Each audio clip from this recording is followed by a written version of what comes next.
What's up, everybody?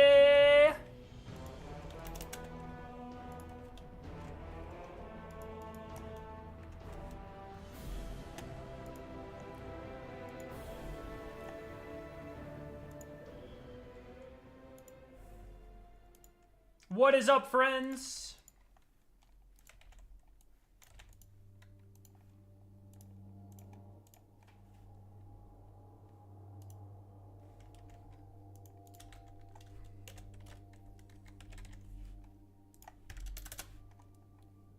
Hello! We're here to huff copium? Yes.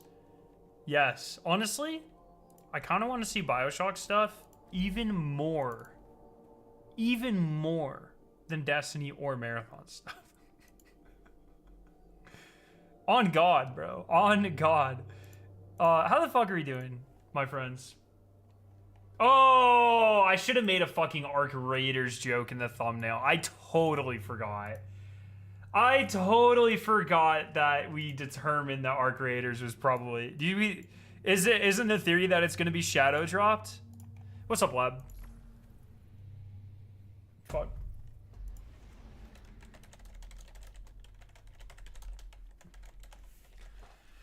Does anyone know when Double Vanguard rep is? Leaked EXE? Wait, what?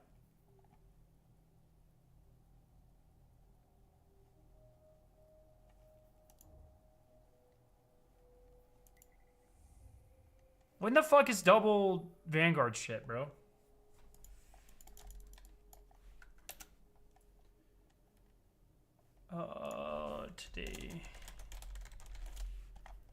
Today Destiny should show the rotation, right? I think it used to, at least. They leaked an EXE that showed a countdown today? Oh, no. Oh, no. What the fuck? Oh, is it Double Gambit this week? Can I just have Double Vanguard? I feel like it hasn't been Double Vanguard in, like, months.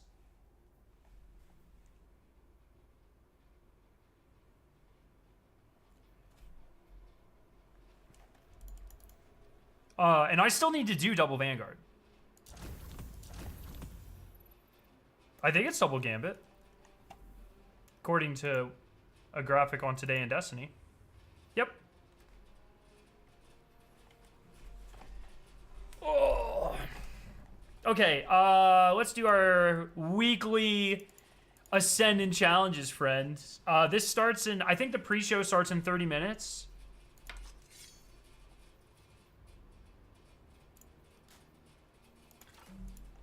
Oh, man. Yo, Jordan, what's up? Thanks for subbing, buddy. You excited for the game tonight? I'm so excited for the game tonight, man. You gonna be playing Dude Awakening? Probably not. I haven't seen either of the movies. I tried to read Dune when I was like, I don't know, early teens, 13, 14, and it's the only book I can recall in my life starting and not finishing, because it was ass, bro. Yeah, we're going to B-dubs to watch. Nice. My biggest copium going into this is anything Half-Life related. So I saw there have been Reddit threads tracking Gaben's yacht, supposedly. Is that like real shit? Or is that like an internet meme? Catch a quick flight to Cali? Oh yeah, just a casual 5-hour flight, bro. Yeah, it's real, no fucking way. Oh shit, I'm dumb. Petra's over there. 100% really has a yacht? No, I know he had, like, of course he probably has a yacht, but like, are people, is he actually heading to San Diego in his yacht?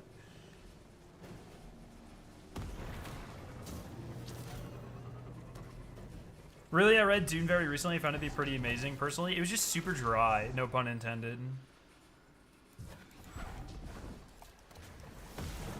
And like, as a kid, I read science books. So it's got to be really fucking dry.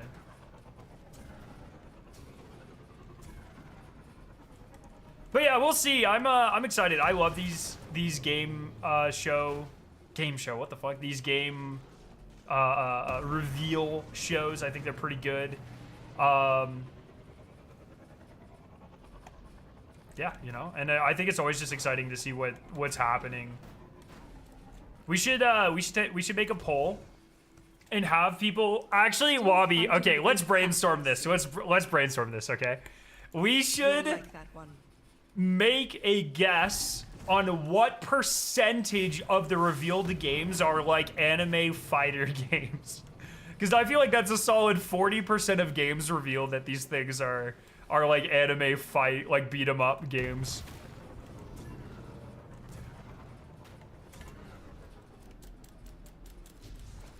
I hope there's an AI cat game. Oh, there was an AI cat game last time. I forgot about that. Oh no. Yeah, we should actually, that's a good guess too. How many AI games? That's a really, I bet we can make a chart. We should start a chart because the last one had one that I remember. And we could, over time, do like a chart of AI video game announcements and like year, or you know, like the like date. I think that would be a really interesting thing to track. Destiny 4, baby.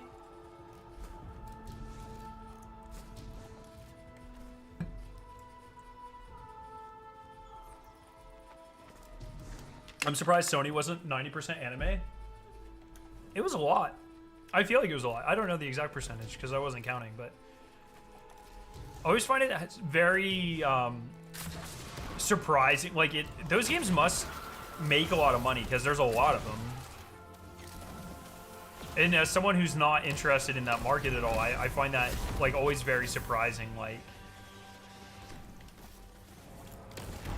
you know, resident anime hater Scaro9. Sorry, not sorry. Is it not? I think I was fucking lied to by the internet. Can you believe this? Where's the Ascendant Challenge? Oh, I guess I can just fucking drown in wind sheets, bro. Are you serious? It's sundered fucking... Not sundered. Bay of Drowned Wishes, bro? Insane. Do you think 343 is working on another Halo? What's 343? Do you mean the Halo company? Yeah, they're probably working on another Halo or something big, I imagine. I feel like typically you wouldn't rename your company after a franchise if you didn't want to pursue new things in that franchise. In fact, I would be more surprised if the Halo company is working on anything other than Halo, to be honest.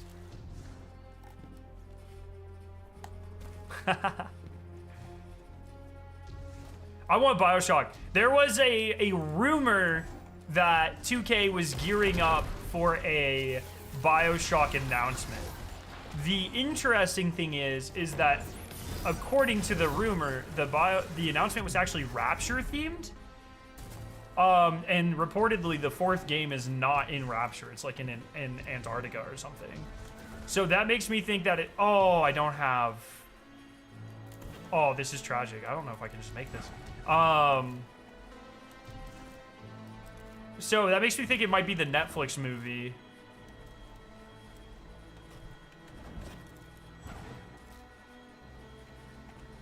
But I need a new BioShock in my life really badly.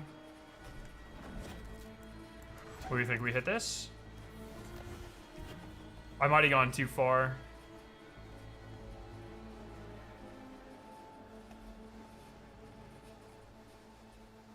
Oh?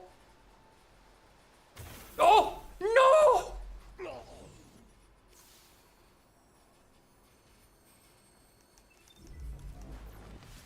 BioShock director left a long time ago. You think it's going to be the same? The same as what?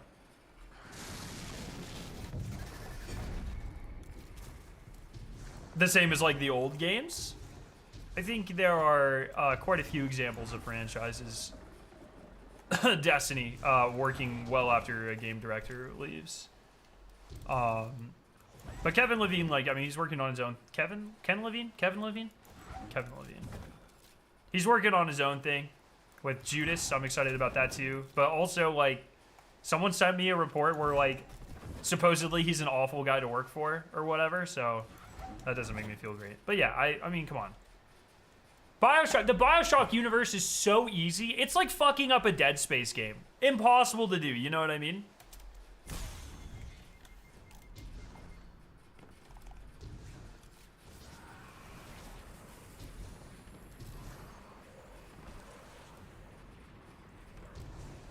There's a confirmed Halo Combat Evolved remake in Unreal Engine 5. Can't wait for that to destroy my CPU.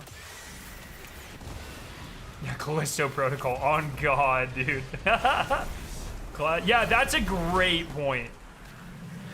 I think Callisto Protocol is a great example of how, like, you know, maybe game director isn't everything. Good point, good point. Yes, I want a Dead Space 2 remake so badly, but I don't think the Dead Space remake did super well financially. I think I remember seeing that. Which sucks, because I thought the remake was fucking awesome, dude. It was so good. Dead Space is one of my favorite franchises. Like, in terms of, like, lore franchise existing in the universe, any day of the week, put Bioshock and Dead Space above Destiny. I like the lore of Destiny. I really like the universe, and I love the game, obviously. But there's just something so enthralling about Bioshock's universe and Dead Space universe that are just, like, so, to me, capture my attention so much more than Destiny ever has. New Bioshock game, but it's a third-person only game. Why the fuck did you have to put that in the universe, bro? Why did you say that? Why did you have to say that? Everyone boo this person. Boo! Friend.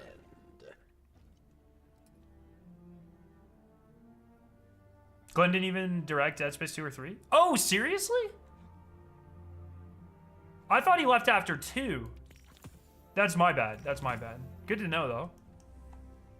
Are you bounty prepping? Yeah. We have 30 or so minutes until this shit starts, so I figure why not. He went to COD after 1. Oh, I didn't realize that. I did not realize that. Which COD was he on?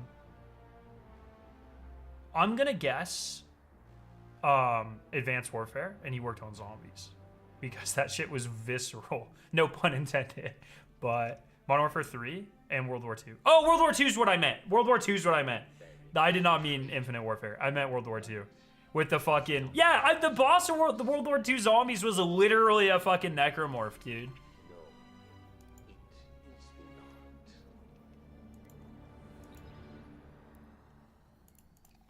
Exo Aramis can't hurt you. Exo Aramis. Way better outcome than what we got. You still bounty prepping after the tweet? Yeah, fuck yeah, dude. That tweet didn't say anything. That's classic Dylan stuff. If, you know, I would rather over-prepare, and I'm just doing, like, the weekly shit anyway, so it's just, like, a couple bounties every week until I start, like, locking in, but... like, literally, DMG's tweet could be as simple as, oh, the clan system, clan bounties are now its own Pathfinder, or something like that. You know what I mean? Like, in no way did I interpret that tweet to be, like, every bounty is going away, which I hope it does. But I don't think that's the case. What tweet? DMG was essentially like, bounty prepping already? More info coming soon, or something like that. It was just like a classic Dylan tweet. Very half information. Which is like, I understand. Like, he has to do that, right? I want to see... I'm seeing if I can find it real quick. Aramis wished to destroy gods, but Kratos simply chose another. She craves not power. Bounty prepping already? As with every annual release, an amount of bounties will be removed from the game. Team will provide details. Yeah, okay. Actually, now that I read that, he's just talking about seasonal bounties. Are there seasonal bounties? Does Heresy have seasonal bounties? Or Rights of the Nine bounties? I hope I'm wrong and they remove everything. I just don't think that's going to happen.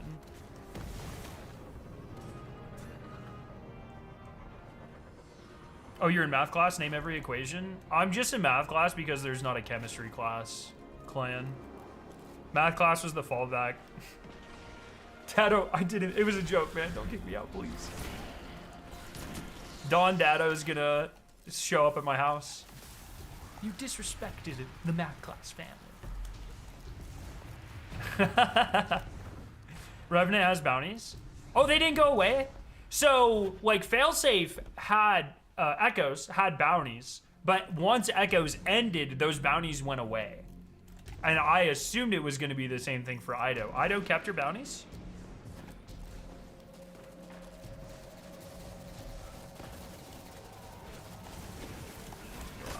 Just give me your crit, bozo.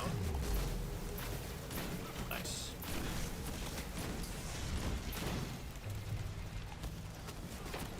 I'm gonna die. Okay.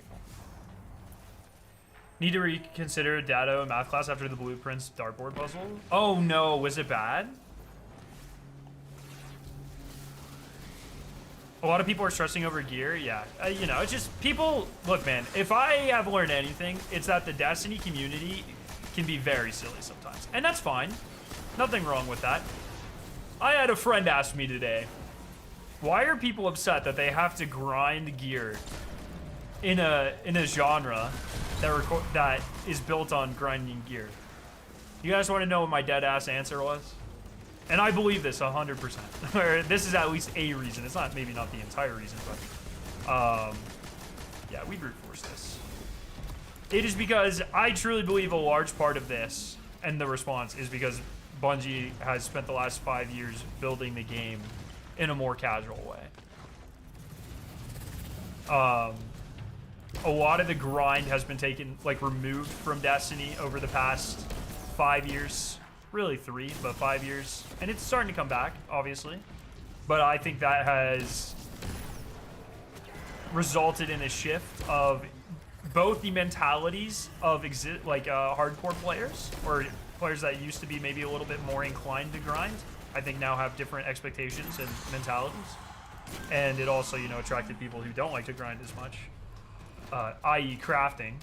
And I think now that Bungie's pushing back on that, good luck. Good luck, brethren. Yo, what's up, Theo? Yeah, but these statements don't really... If you're in a fucking Destiny stream, that statement probably doesn't apply to you. Or is less likely to apply to you. They can't just make Pathfinders for every planet, so what else could they do? I mean, they could. I don't think that would be a great system, but they could.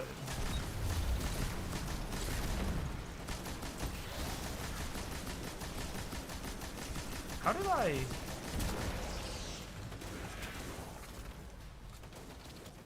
Oh, incandescent, maybe?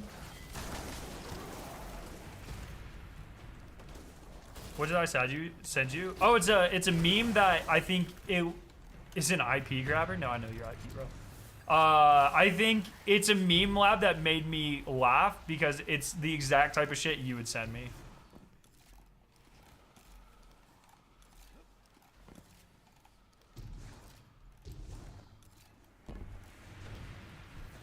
My flare on the subreddit is so cores are easier to get from the Forsaken days. Yeah.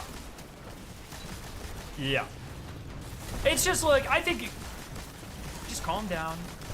Calm down. It'll be alright. Promise. There are things I'm nervous about too. But I think for the most part, the Portal's a really great system. I think there are parts of the Portal I definitely don't like. I think I'm going to make a video begging Bungie to reconsider the director thing tomorrow. And I'm going to need all your support on that one. We need to change their minds before they make a mistake.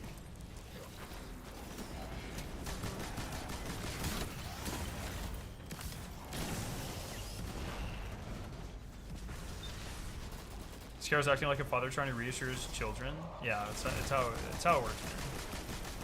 I have to fucking talk people off of ledges. Half of my job is being like, hey, there's so much to play for. You know what I mean? Don't uninstall the game.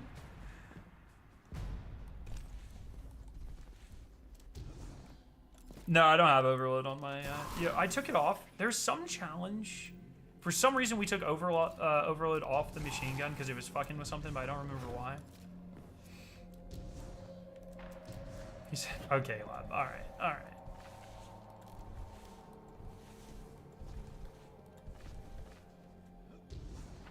What percent of Summer Game Fest do you think will be, I know, do you pronounce it Geoff or Jeff? I'm gonna say Jeff, but tell me if I'm saying that. Oh, my wife's calling me.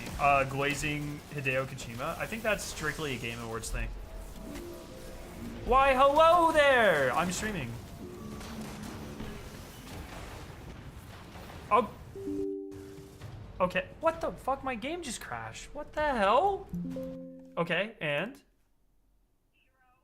Okay, yeah, you're a liar. Okay, okay, I gotta go do this. Love you. Love you.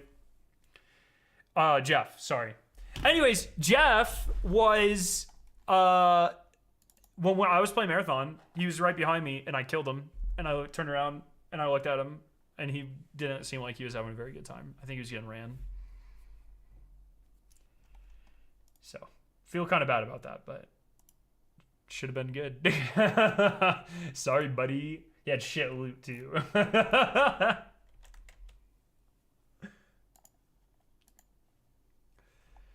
Oh, fucking hell. I need to revert this NVIDIA update, dude.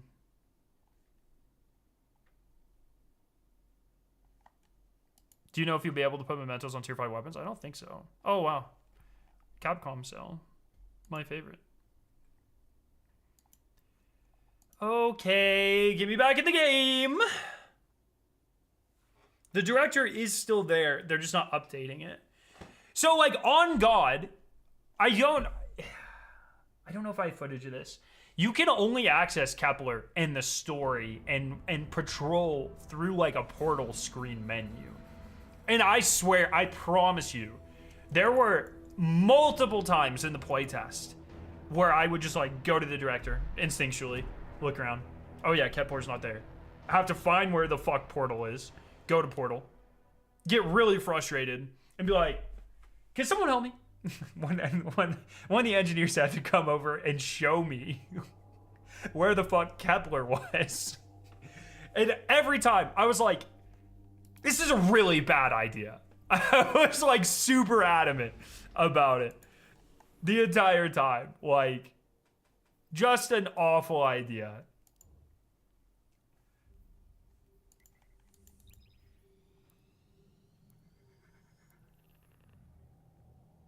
They did say Jeff was getting carried. Well, not hard enough.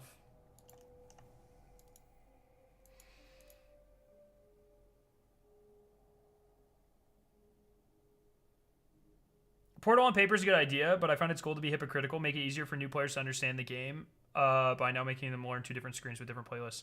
The goal of the portal is not necessarily for brand new players. A lot of the goals of what is currently happening in Destiny is for relapsed players. The goal of the portal, as described by Tyson Green in the interview, I think, is strictly or like mainly to answer the question, what do I do today? It's to keep older content fresh, to keep the game loop a little bit more fresh than it is now. It's to give you a more clear path towards direct rewards. And you're sure maybe some of it's supposed to address confusion caused by the director itself. But the goal of the portal screen, at least as I understand it, is not necessarily only to cater to casual players. I think this is a problem that a lot of the game has. What in the where you kind of log in, you're like, oh, well, what do I do today? Oh, I don't really want to do the same thing I always do. I wish something else was rewarding.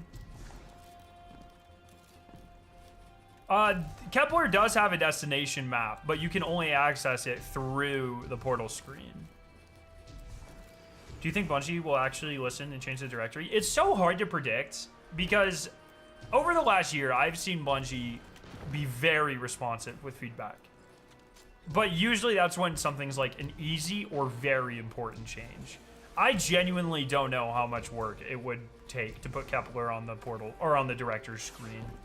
Or like update that entire thing. I have no idea. I'm not going to sit here and pretend to know. If it's an easy enough thing for them to do, I wouldn't be surprised if they do it. If it's something that'll take a lot of man hours, I mean, they've got a lot of stuff to wrap up before the release of the DLC, and like, you know, they're still working on Renegades and et cetera, et cetera. I think if my take, and I would love to be wrong here, but my take is if it is something they do address, it doesn't get addressed until Renegades or the expansion after, if it gets addressed. But I think it's fairly unlikely it gets addressed before Edge of Fate launches. Yeah, Kepler has a world map. I wasn't allowed to show it in the footage, but it's fucking huge.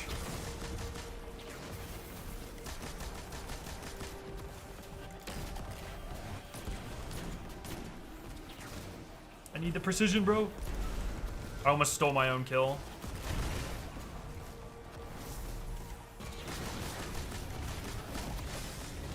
Any details on what ultimate nightfalls look like? No, they only brought us up to like level 300, so we never could go into ultimate. Probably fucking hard, I imagine. Does Kepler have free roam? Yeah. I don't know. So, interesting facts about Kepler. I don't think it has any lost sectors. I don't know if it has any I don't know if the DLC has any strikes. We didn't see any of that. They said that lost sectors, instead of making those, they made solo ops, which I think solo ops need a lot of work. I don't think they're super, one sec. I don't think they're very fun, currently. But there are no lost sectors, as far as I can tell. And they confirmed that to me, so unless they're hiding. Yeah, there are a ton of secrets. That's like literally the point of Kepler is like secrets. If there was one design point for Kepler, it's secrets for sure. Oh, it's fucking stealing my precision kills. What else? What else is there not? Or is there? I don't know if there was. So we never completed the campaign. So there might be something like Overthrow post-campaign. Or Overrun? The Cleanse, the Pale Heart thing? Overflow? Overflow? There might be one of those post-campaign. But I didn't see any sort of destination activity on the map either. So was there anything on Destiny or Marathon to Summer Games Fest? I will tell you when it starts here in a couple of minutes.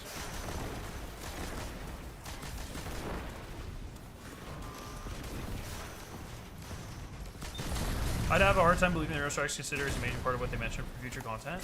Where did that happen?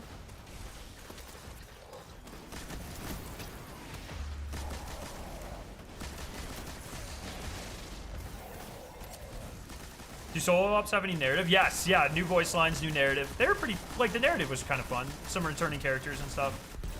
And there were different variations of the solo ops and different, like, kind of like how Destiny 1 or Destiny 2 Vanilla Strikes, you could have like different narrators or like, you know, like Lake of Shadow. Sometimes it was Cade and sometimes it was Avala and like that. Operation Baby Dog, you know, like that sort of stuff, like altering voice lines. There's that in solo ops too. They just weren't very fun. They were just fine. I think solo ops just need to be the fucking...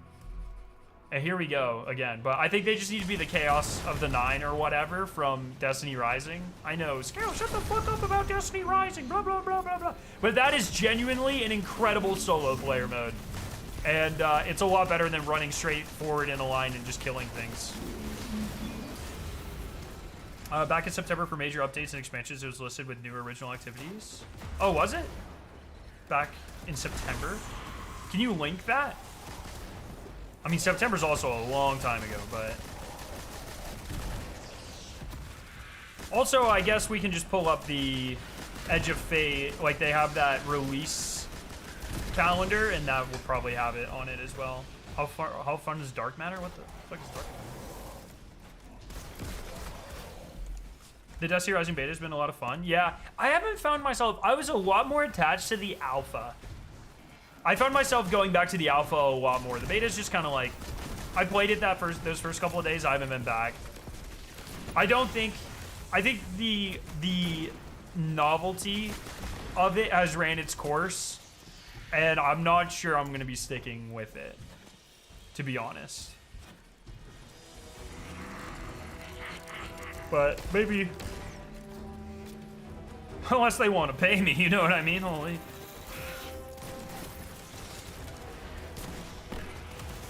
Hi, Nexon. Yes, I will play your game. Or 10. Excellent. NetEase? NetEase. Well, the question remains, how deep are those new world tiers? So we didn't get to play the other world tiers, but they did tell us very specifically that there are secrets and potentially, I think, events, like stuff that only happens on higher world tiers. But there are definitely like puzzles that are only available higher world tiers. So that's kind of a cool idea. Not going the world's first pay to win? No.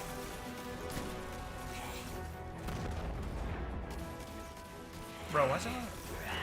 Back shots, bro. Yo, Crow, what's up? The new power on Kepler? Oh, the fucking Matter Spark, Matter Morphin relocator cannon. They're fun. They are... I found out... So, I was having a hard time with this the other day because people are like, oh, they're just deep sight, they're just deep sight. And I was like, no, that's like a bad comparison. I found out what a better comparison is. They are essentially like artifacts or relics. It's essentially, think they are more akin to like the Aegis, for instance. You know, they've got some movement associated with them. They've got some combat abilities, but you also use them to like solve puzzles. Or like the Pit of Heresy sword.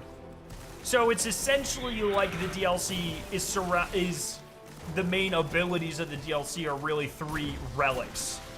I think Deep Sight's a terrible comparison. Season of Sorrow, Leviathan? I don't know what you're trying to say to me, but yeah, sort of like the sights in that season, if that's what you're saying.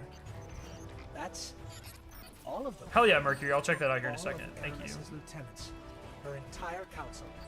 The reign of the Kell of Darkness. I got a bounty bro, man. What was that season called? Nightmare, haunted. Aramis becomes Season of Haunted. Yes, immortal. that's right. Her legacy will go on. New champions will rise. Was there any talk on how often we can expect new equipment set bonuses? Yeah, they did in Mactix's video, I think. I think they said, you know, every single armor set that comes out will have a set bonus. So, you know, they said like 4 or 5 in expansion. Very similar to what you would expect currently. Why is it called Year of the Prophecy? 9 and shit, I guess. I don't fucking know.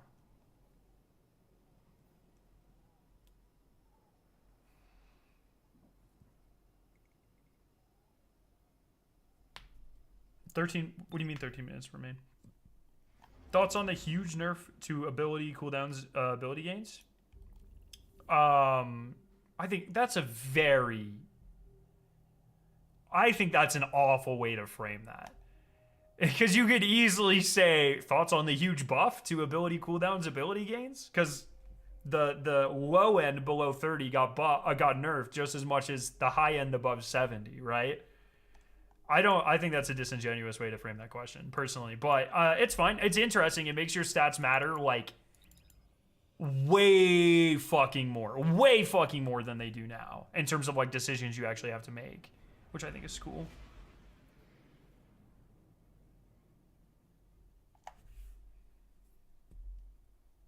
No, you're fine.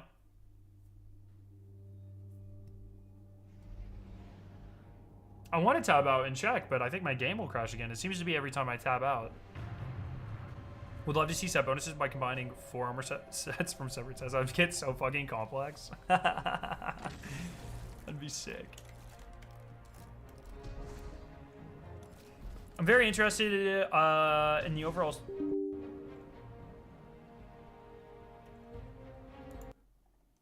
Okay, well. I guess I can check that pre-show now, huh?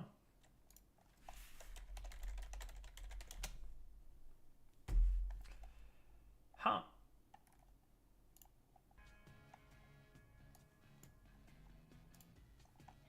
Fair enough. Destiny, you win this one. Opinions ended with Dados. Now Scaro's my new opinion. Let's go! Dado's getting old anyway. It's time for him to retire. See ya, buddy. No, I'm just kidding. Dado has way better opinions than I do. I really hope the raid set bonus is good, so I don't cry when I get armor drops in the raid instead of weapons. I am so curious because the raids aren't part of... Where's the fucking noise? Oh. Because the raids are not part of the portal system, I'm super curious on how tiered weapon and armor drops will work in things like raids and dungeons.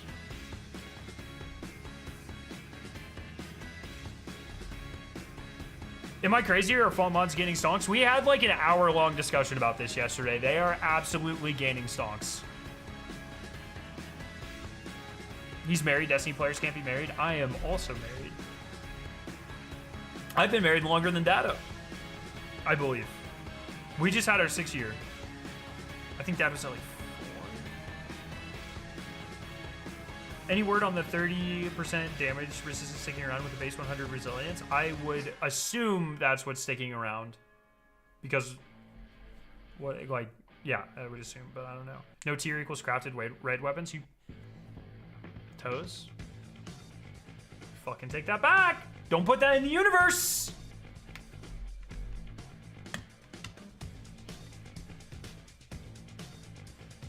Surely there'll be tier 5 armor, right? The like literally the best armor to have tier 5 on would be the raid armor, right?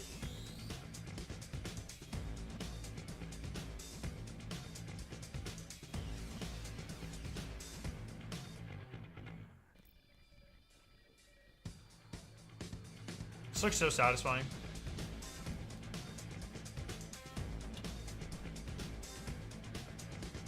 There's a thread saying how it was hard for Bungie to make tiered weapons crafted. Yeah, that also, I think Tyson and Mac talked about that in their interview, I think, as well. Where's Milo? Surely he's not married? I don't believe Milo is married.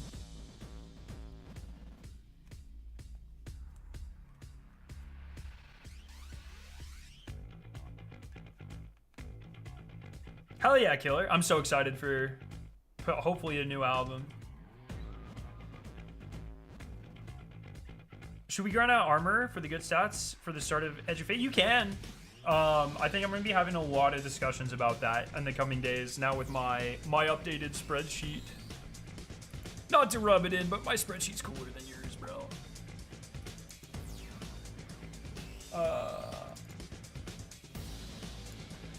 Yeah, my spreadsheet's cooler than yours. Fucking loser ass spreadsheet. I'm gonna be working in this quite a bit. We're not gonna do more spreadsheet stuff today. Calm down, people who don't like spreadsheet stuff. Okay. I want to add more. I want to add a mod column, or not a mod, a fragment column. Learn JavaScript instead? Bro, I'm drinking Java. I'm not writing Java. Anyways, kind of fun.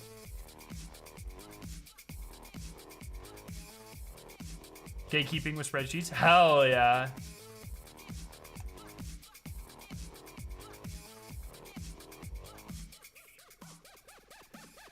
Oh, good shout, Wabi. I forgot to do that. Yes, I will do that after this stream for sure.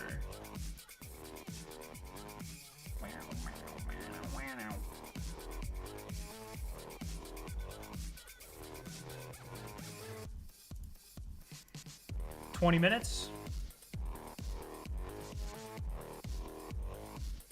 Friends don't let friends program in Java. What do you think about that, Lab? My armor grind for Edge of Fate is rolling high stat stuff that feels safe. Yes.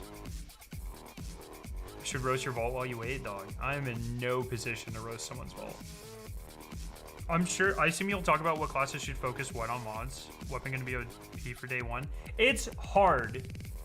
It is super hard to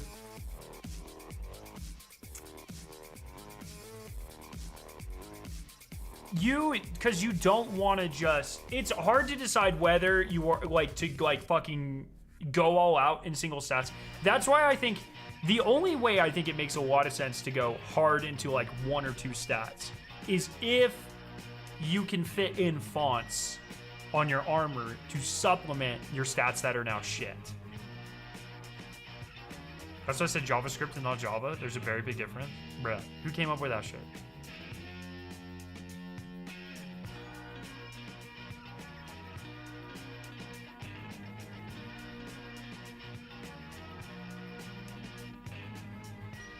I think Milo has a crush on Aramis. He better fucking not. Why do you think that?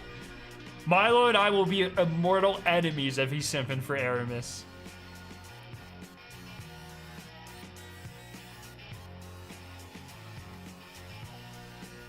I mean, I think Verity's the only thing I would 200 stat throwing nukes. I think 200 melee for like Synthocept builds would be fucked.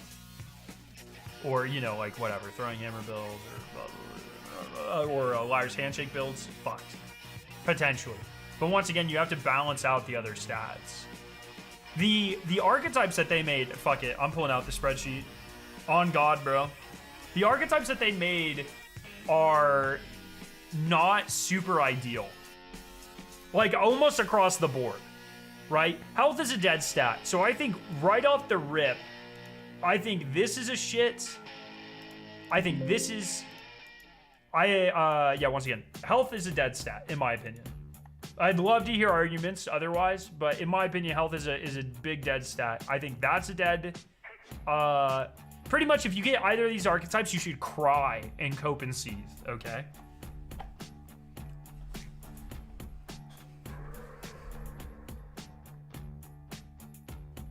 He was risen her up so hard playing Beyond Light last night. This is like... Milo having a crush on Aramis is kind of like how Aztecross clearly has a crush on Destiny Bulletin and won't stop covering their shit even though it's a trash website. It's like, bro, I want to like you, man, but you hang out with the worst people.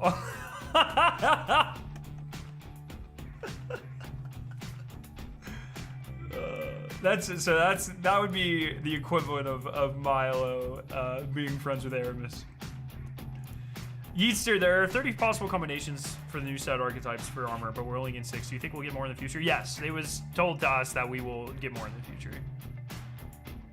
It's I don't know why 6 feels like a bad place to start. Does it not? Like if they did 12 or something, I would get it. 6 feels like a bad place to start.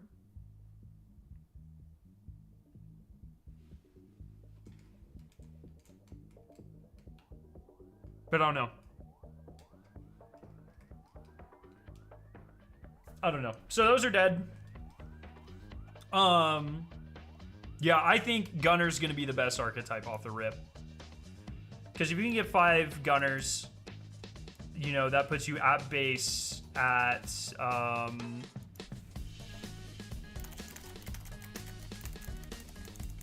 Yo, Tomahawk, thank you so much for the Prime. That puts you base here. And then you can, your random stats, you can put 10 anywhere. I think health's a fucking dead stat. So I'm gonna put 5 in each. Health can be good to get upwards of 50. I'm not wasting any more than 25 points on health. Health is shit, bro. Even then, I'm getting a 5th of my...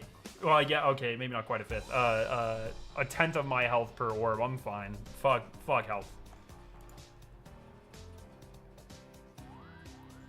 Is health bad because of all the ways to heal already? Yeah, I mean, there are so many... A, recuperation literally exists. B, we have damage resistance and healing, like recovery out the ass. I mean, less health. That's how they could have made health better. If it modified like restoration or cure or like those sorts of things.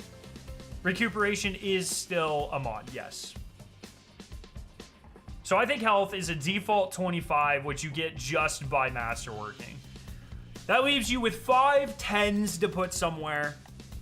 I think I would put most of those in super.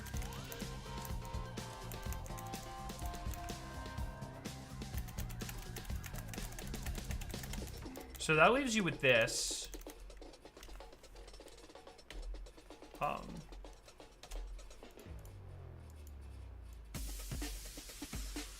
that's not right.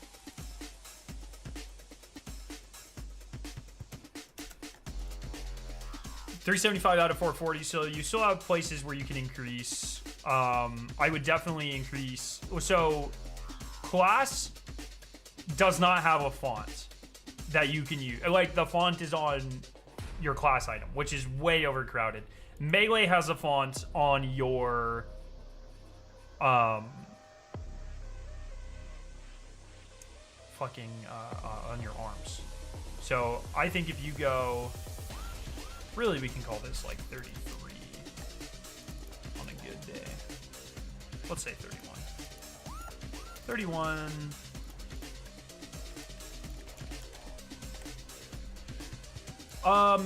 And so yeah, now you have 60 stat points, 50 of which come from, you know, mods, and then 10 of which I'm just assuming like you'll have an extra 10 from your fragments, but that's a hard thing to assume, right?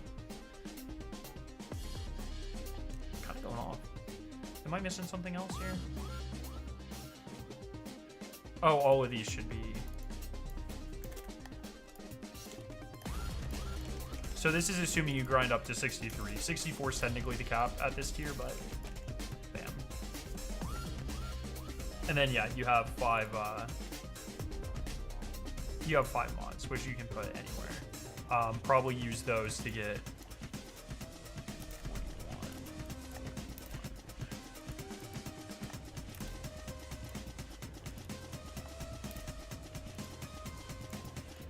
Maybe 41 like that, and then actually make all these 40 and put the 5 points in the other ones. I'll just like change these to 22. So I think this is like this running a melee mods font. Melee font brings this up to what's it bring it up to? Plus 30, so to 55. That's still pretty low. So it's like a hard, there are so many hard choices you're gonna have to make here. That's why this archetype system. Now, if you had, like, if there were two archetypes with weapons as the primary, say like weapons grenade and then weapons super, it would make this problem a lot easier. But because they limited it to 6 archetypes, you are going to have to be very deliberate with what you're choosing and what you're leaving behind, which kind of sucks. But you can do a font in melee, and then you can do a font in super on your helmet as well. So you'll have actually 85. Can I?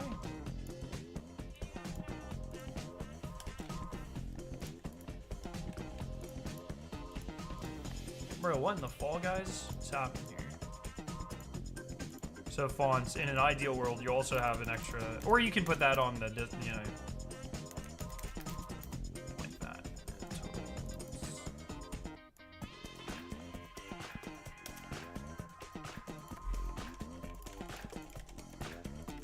Are you fucking serious? This doesn't change like Excel does? Oh, I've got them. Okay, well, that's my fault. That's how I wrote it. That's annoying.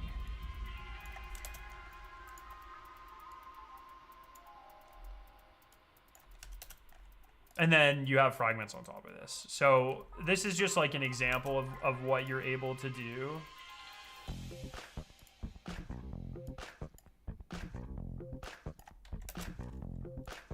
It's kind of heat, actually.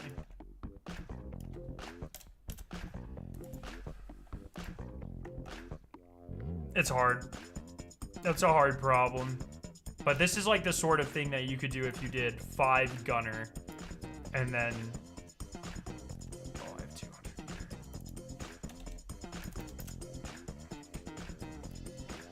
So your stats are kind of all over the place. But at base, you'd have less melee than you do now. Or you'd have like, I guess that's, you'd have like tier 8 melee, which is actually higher than like most people probably run on a default build, right?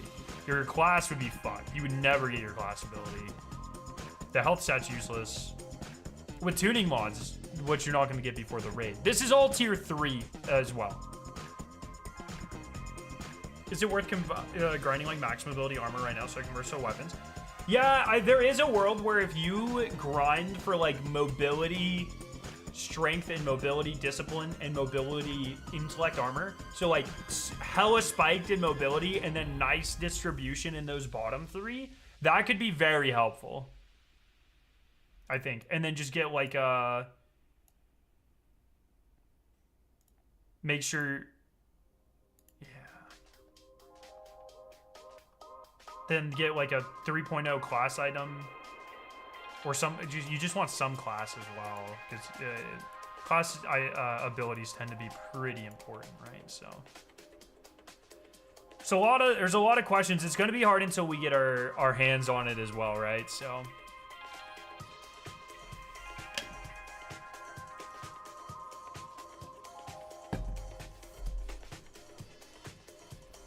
as a PvE player, it seems like weapons class and either super melee grenade, depending on your build, is all you need. Yeah, I think class is probably the least important there, but kind of depends on the class, right? Do you think they'll adjust fragment stats because using Echo of Undermining gives minus 20 discipline right now? That's going to suck. That's a great question. I don't know.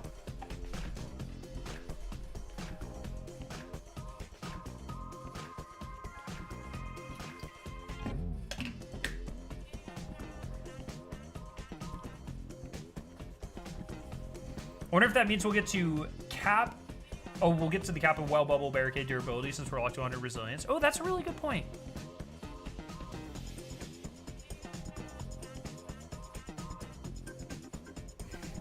But also keep in mind, like, I think class ability is going to be pretty... I think class ability, personally, is going to be way more important than weapons in PvP. A lot of people are freaking out about the 6% weapon buff in PvP. I think that's way... I think that's going to make way less of a difference. I'll have to see... I need to see, like, actual cases where it changes, like actual number of bullets to kill or time to kill. But 6% is a super low amount. To me, like... just vibing it feels like that's going to be much more about like killing more consistently at a range. But I think class ability giving you a 40 health overshield is fucked. The PvP meta will determine how relevant the weapon set is. Yeah, exactly. That's a really good way of putting that.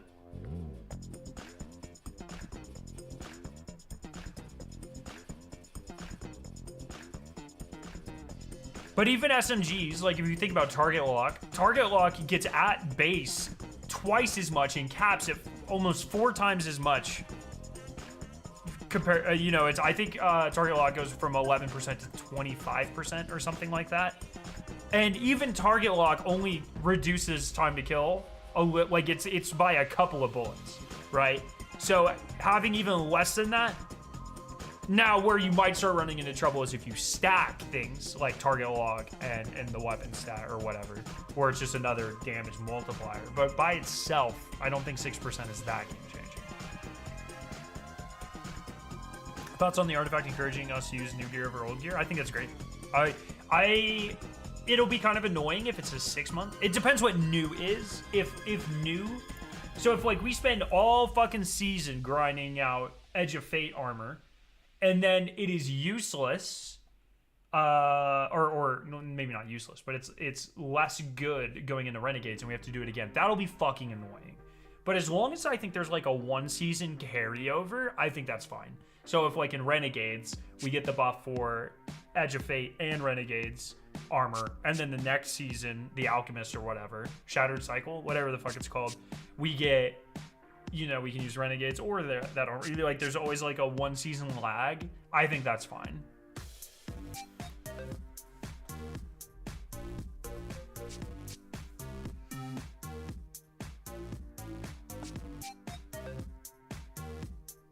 Their music's on point, man.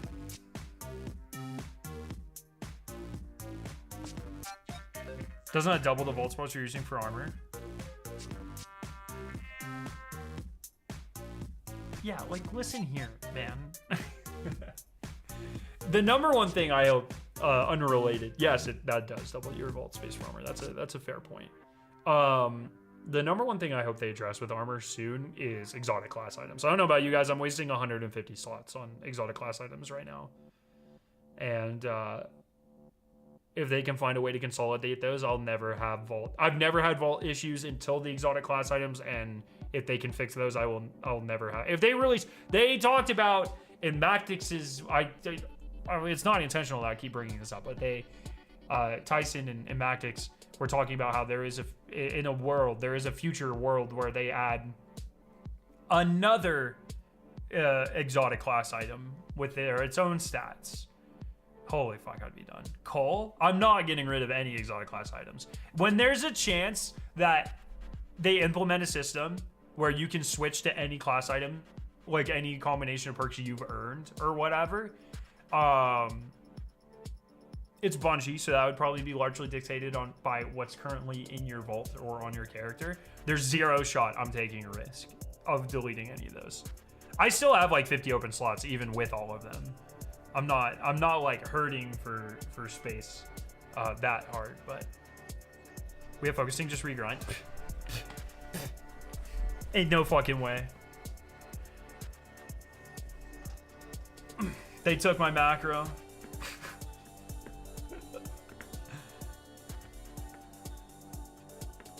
They're not 100 class items worth keeping currently. Yes. Hi. They're gonna announce like a bunch of new games and stuff. Cool. Are you gonna take a nap? You look tired. Are you gonna do that yoga thing you talked about? Okay, sounds good. Oh, there we go. All right, get out of here. I have people to entertain. You can entertain the kitty. She's easy to entertain. Her brain doesn't really work that well, so yeah. You're gonna have to regrind for tier 5 class items anyways. Exotics don't have tiers.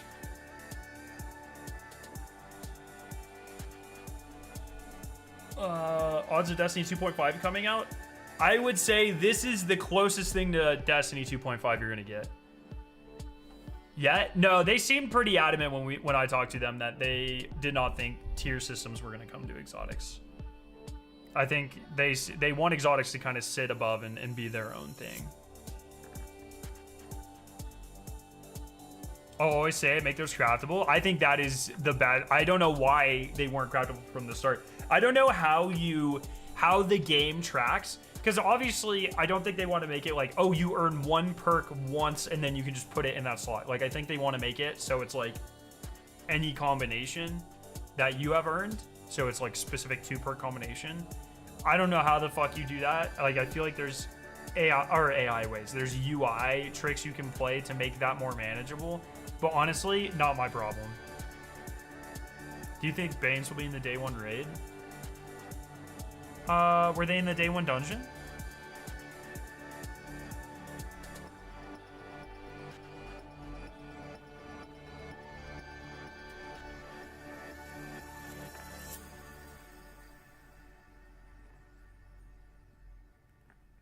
I don't know what all these heart things are, but thank you.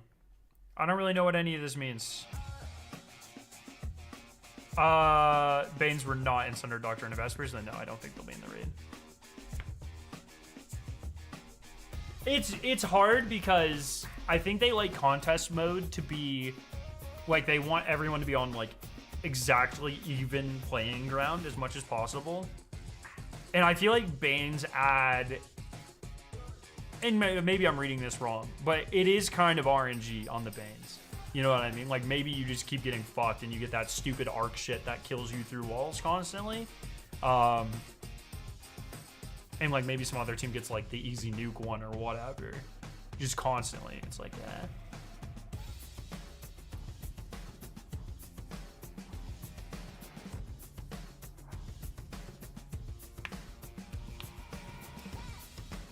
The fall of a population when people realize they have to regrind every 3-6 months will be brutal.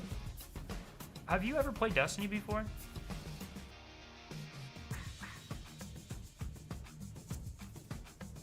I feel like if grinding and like playing the game for loot is that big of a problem for you, you probably just shouldn't be playing a looter shooter. Like, I don't want to sit here and tell you what to play or not, but like Call of Duty's right there. You know what I mean? Also in favor of not swap, not the current version. I do think it's probably in most people's interest to make a super aggressive version of not swap.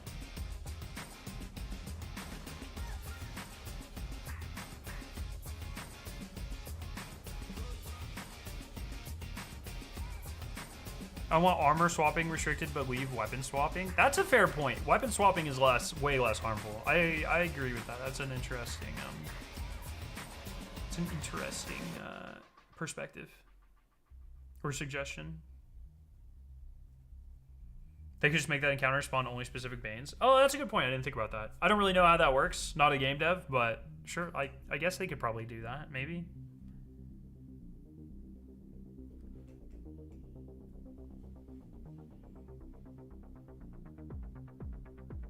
Man, their playlist is heat.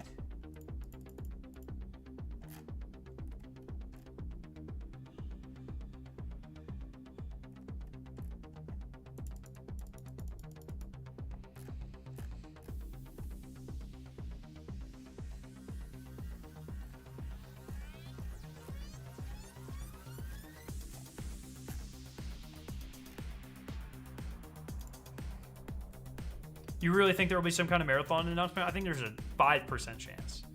I think there's a 10% chance we see a Destiny trailer. I think there's a 5% chance we see any marathon. And I think there's a 20% chance we see BioShock. That's where I'm at. Those are the three things I care about the most. How's the audio? Is it too loud?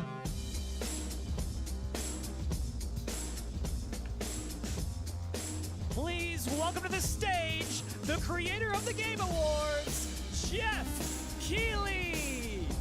I stole that guy's loot once.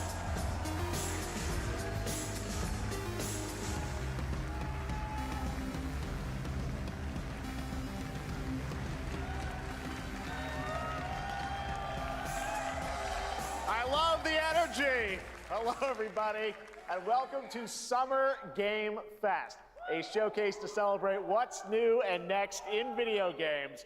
Now, every year, we have the distinct honor of coming together to spotlight the boundless creativity that defines our industry. Thank you all for joining us and giving us your time. And special thanks to Dante. I was reading my feed this morning and saw that he canceled a date, and he hopes I don't disappoint him. Dante, we're going to do our best to make it worth your while. We have a really fun show ahead. Over the next 2 hours, we're going to give you a whirlwind tour of dozens of games from studios big and small. From Lego bricks to puppets, zombies to Marvel heroes, this show has a little bit of everything, including, yes, some brand new game announcements. Gotta have some of those. Zombies? Now, before we dive into the excitement, let's take a moment to recognize just how dynamic our industry has become. Here's a look at the top 10 selling new games on Steam so far in 2025. Schedule 1's crazy. Units, according to Game Discover Co. Lots of great games. I love how many of those are like indies or smaller, right? Proudly at #1 with over 13 million units sold since February is Repo, a groundbreaking indie game crafted by a passionate team of just 10 people at SemiWork in Uppsala, Sweden. And closely trailing it is Schedule 1 from TVGS, a solo developer in Australia. It's inspiring that these indie creations is that a cat game? Side by is that the side AR cat game, or is that different? Like Monster Hunter Wilds and the Oblivion remake. Absolutely. Now let's also applaud Claire Obscure from Sandfall. Okay. They might get some nominations. Only like three? Three in the top 10 is crazy. It is a monumental achievement, earning the highest user Metacritic score ever recorded for a game, all from a team of under 30 developers who bravely stepped away from big publishers to forge their own path. One thing is clear. With digital distribution and engines like Unreal, today's most innovative projects increasingly emerge from outside the traditional publisher system. And that's something to celebrate. But with more than 18,000 games released on Steam just last year, more than double from 2020, the challenge now is discovery. And that's precisely why events like Summer Game Fest, our partner showcases happening all weekend long, and initiatives like the Steam Next Fest are so essential. These events help remarkable games, big and small, find their audiences. And hopefully, if you're watching this show, you'll discover your next favorite game. So, in that spirit, let's kick things off with a game from an independent studio who is thinking very big. In 2017, 4 developers broke away from AAA publishers to chart their own course. Today, they're a thriving independent studio of 30 creators. And what you're about to see is a powerful testament to what passion, freedom, and a small, dedicated team can achieve. Let's take a look at our first new game announcement.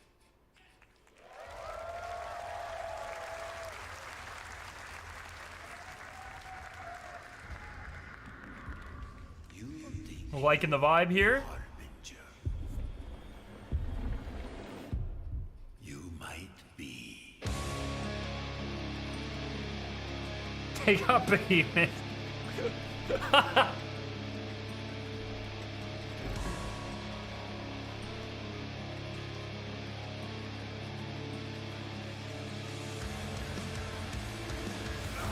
They know naught of your nature. You're a weapon, child. Bro, this aesthetic's sick as fuck.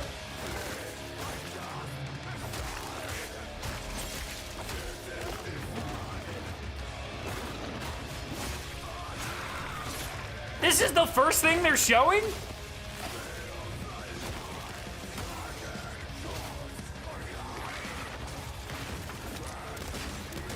Oh, guns too? What the fuck? Why does it have to be third person though? Oh! They'll worship you until you fail. Then what?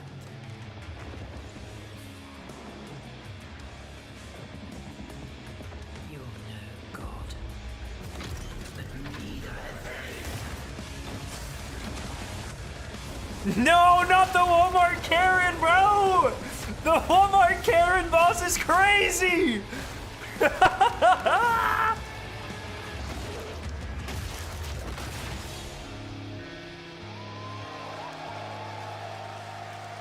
I've never heard of that before, but that looks sick.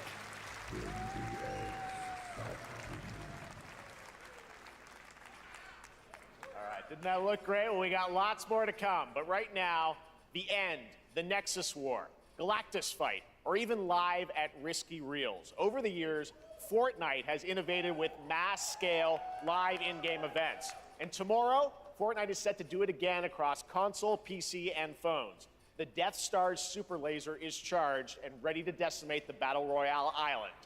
But there's still Wait, hope. what? You and your friends can join the fight. Here's the first exclusive look at what you'll be part of tomorrow in the brand new live event, Death Star Sabotage. Wait, what the fuck is Fortnite now? Like, what? Hit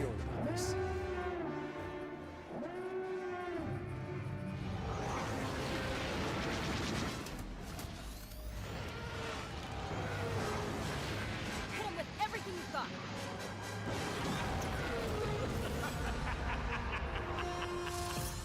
Is that what Renegades is gonna look like? Think I saw Jonesy. All right. Right now, it is an honor to welcome to Summer Game Fest a legendary game creator who is set to release his latest project in just a few short weeks. With each of his games, he pushes the gaming medium in bold new directions, and we are honored to have him with us for the first time at Summer Game Fest in person. Please, everyone, join me in welcoming the great Mr. Hideo Kojima. We all knew it was coming. We all knew it was coming.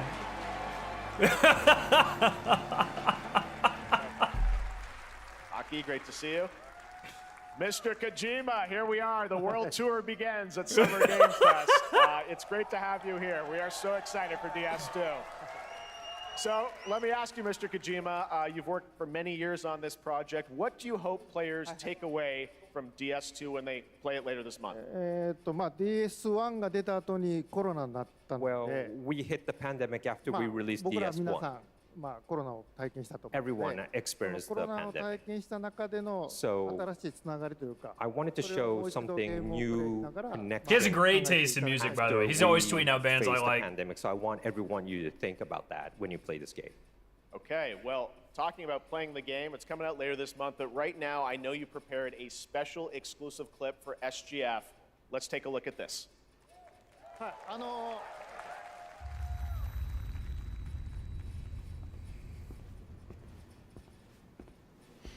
All right, Norman Reedus.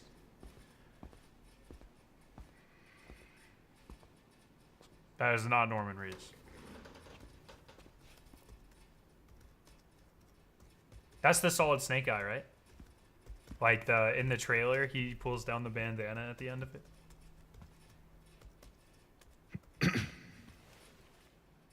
Welcome. Have a seat. Over here, please.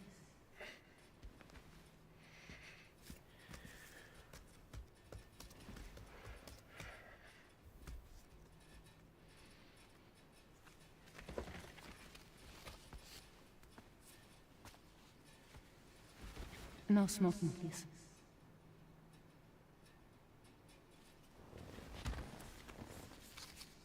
So you are Neil Varner. Mm-hmm. What do you do? For living? Is that Paul Tassi? I'm a porter. It does kind of look like Paul.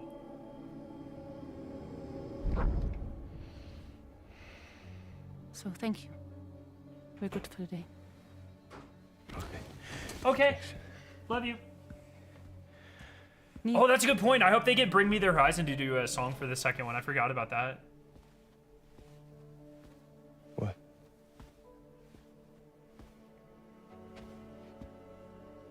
Look at You alcoholic made it, Paul Ben. Tassi. What a beauty. That's insane. That's a crazy thing to say. Sorry. you really don't remember me.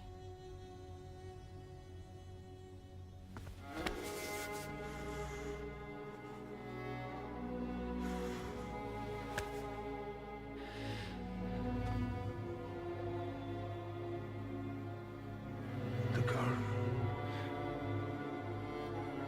You're alive.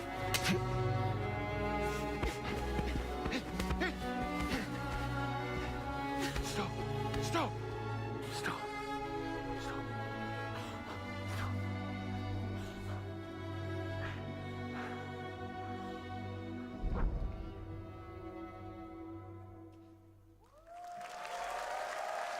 They always show these clips like we're supposed to know what the fuck's happening. I don't know what Well, any of was that a meant. Clip from the game, a cutscene. We saw a first glimpse of Neil and Lucy, and we met them in the trailer back at South by Southwest, but we got a little bit more of them here. Tell us a little bit more about this clip and the characters of Neil and Lucy. まあ、DS2 で非常に重要なキ In ャラクターです。 It's a very important character. ニールとルーシー。 Neil. And The average SC2 player I finally can't getting really better. say because there'll be spoilers.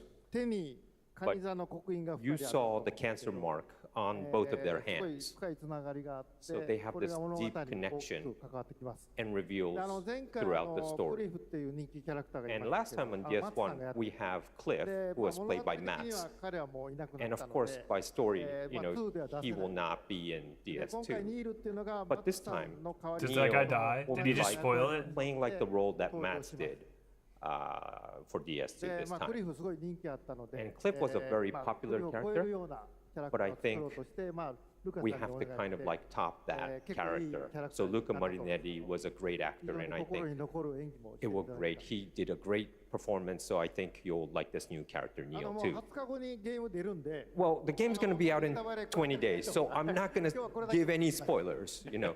That's I know. what I brought today. But there is more to share, and you won't have to wait very long to learn more about the game. Actually, this Sunday, as part of Summer Game Fest, you tune into the DS2 live game premiere, where Hideo will be joined by many members of the cast. He'll be sharing a new demo of the game, live gameplay demo, alongside Elle Fanning and Troy Baker, and I'll be there hosting it. And let's just say this is not the last that you've seen of Neil this weekend, and we'll leave it at that. ニールのゲームプレイシーンっていうのを Yes, 出し I'll ます show you ので the gameplay scene of 見 New. に来てください。 So hope you enjoy. Will join us Sunday too. Excellent. All right, thank you so much. Hideo Kojima, everyone. Great to see you, Mr. Kojima. Thank you. All right, and now I'd like to introduce my co-host for Summer Game Fest. She's along for the party, a veteran games journalist on GameSpot and the co-host of the Friends Per Second podcast.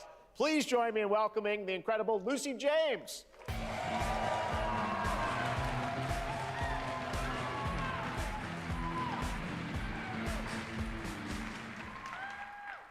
Thanks, Jeff, and hello, Summer Game Fest. I am so excited to be here this year. Thank you. That podcast has been blowing up, Now, man. we are honored to reveal an exciting new project from Raw Power Games, a new team headquartered in Copenhagen, Denmark. Here, you can engage in intense combat, fight for land, glory, and legacy, and lead massive armies into epic scale battles, as narrated by actor Tom Hardy. They got Venom? Thou shalt not kill. So the priests tell us.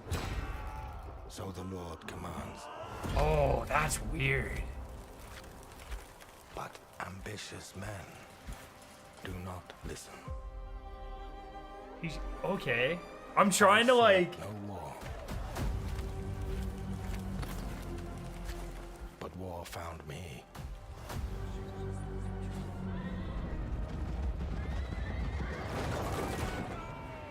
It's a different take on like an announcer voice, right? Like them. I took up the sword, prayed I could win redemption through my deeds. But some paths, once taken, have only one ending.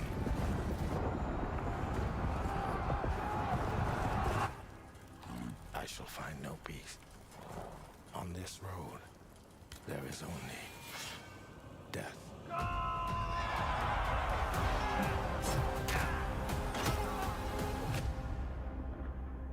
Destiny! They said that it's Destiny 3! But that's just my story.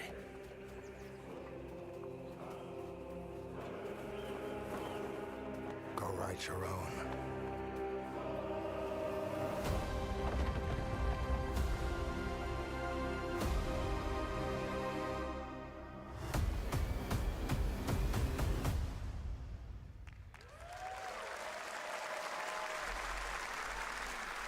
That was a very cool new project in a brutal European medieval world. Now it's time to hang on to the Destiny edge Dark of Ages. tomorrow. Sonic Racing Crossworlds is a thrilling new entry in the legacy of racing action games within the Sonic franchise. Crossworlds brings other worlds and familiar faces to Sonic Racing, including surprise guest characters being revealed here at SGF for the first time.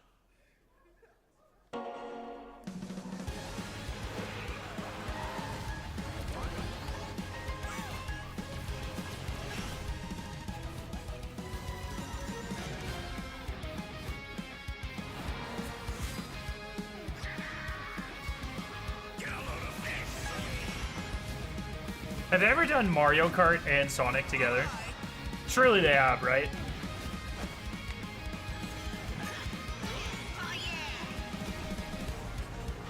Let's mix it up.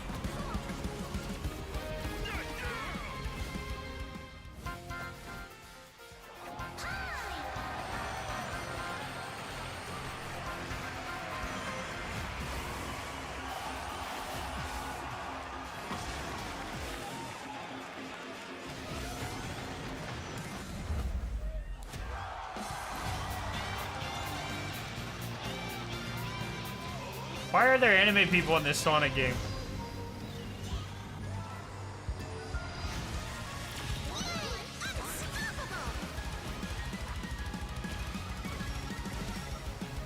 Time for me to win this.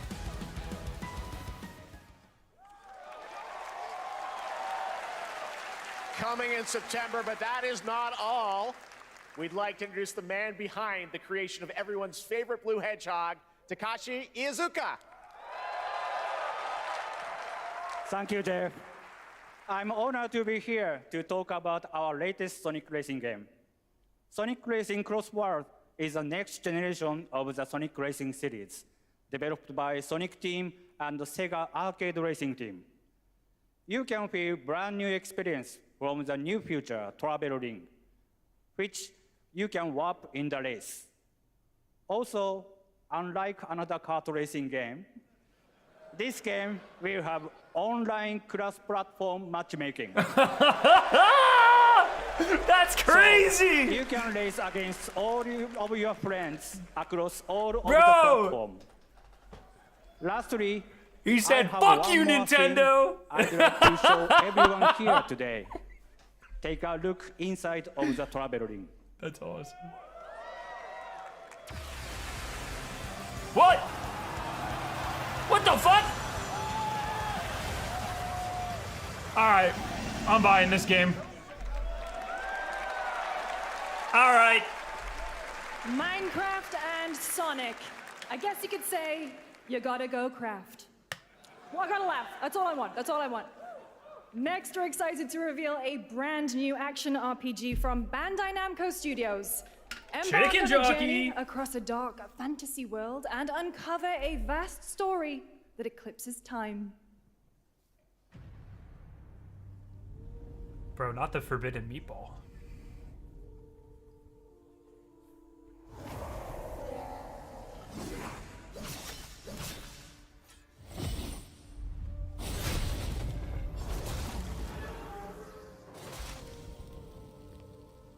What's up with these people having their hearts on the outside?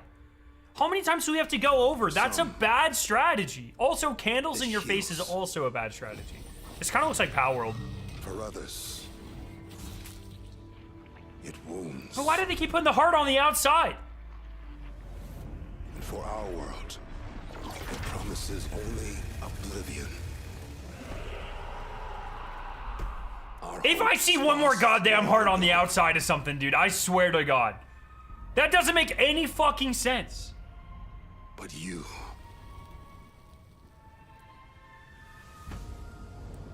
have the power to change all of this.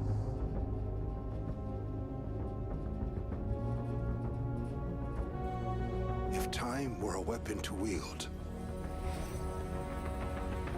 could you undo the Everyone's heart's just on the outside, actually.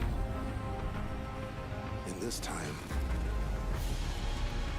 or maybe the next, you'll find how to save us all.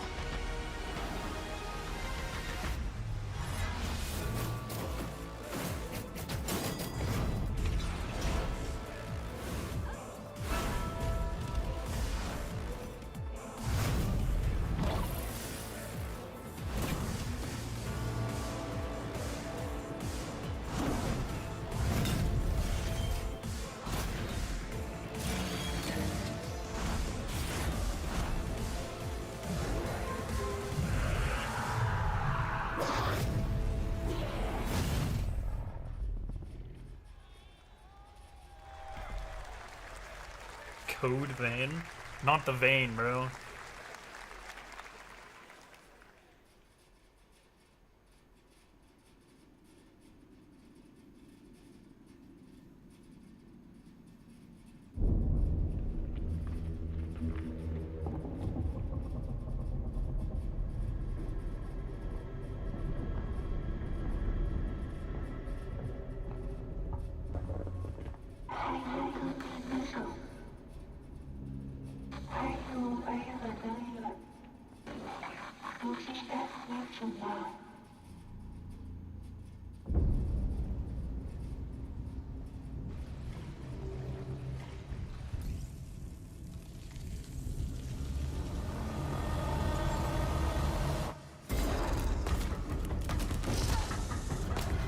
This looks like a Flash game. I mean, it looks good, like sorry, it plays like a Flash game. It looks good. Higher res Flash game.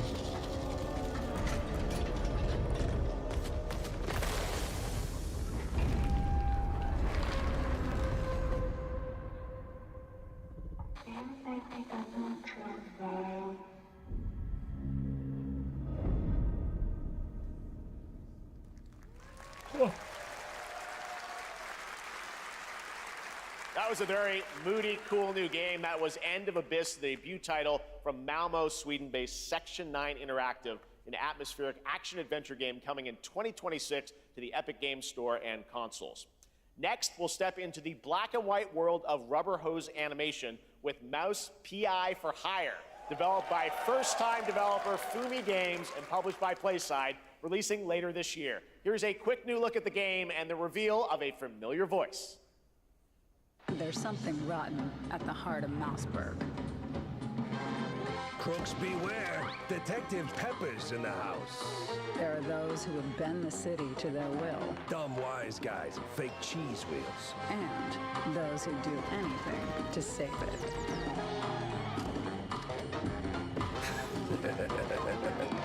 They won't even know what hit them. Oh boy.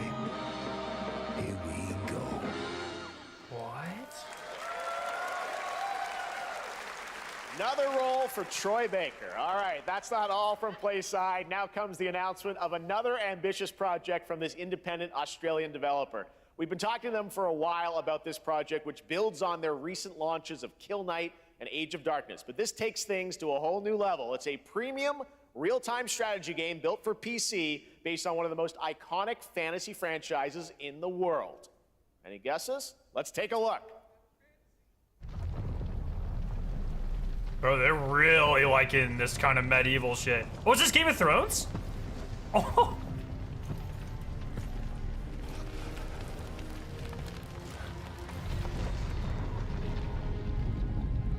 You may think you know how the game is played. But this is not the game you know.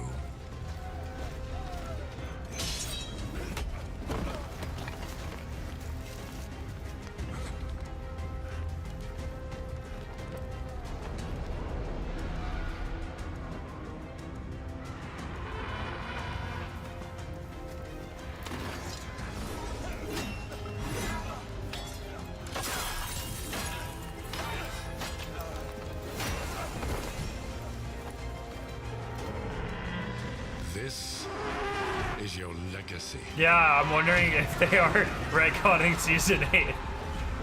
I want to see Arya in that fight. Why does it get... What is happening? Why is it playing the same thing again? You decide who wins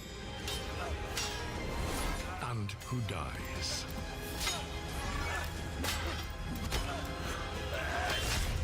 That is not how that happened. Oh. Well, that's definitely not how that happened.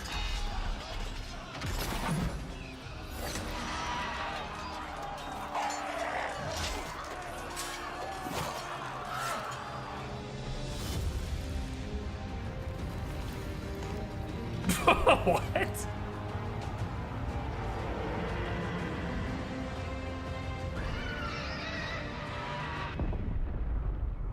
Game of Thrones. War for Westeros. I want to see what the gameplay actually looks like, but that's a cool idea. All right, now it is time for the global reveal of an FPS action-adventure RPG. Wow, that's a lot of...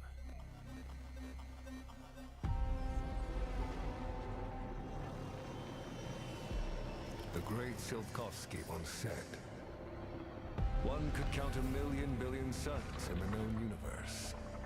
So why do we deny other intelligent beings? It is said, if they were out there, they would have visited Earth.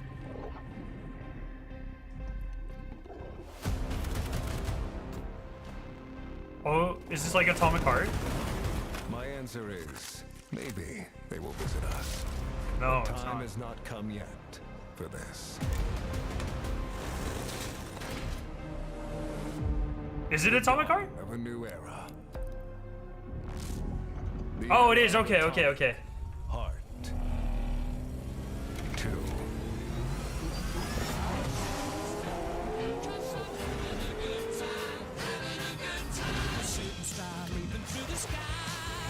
Yo.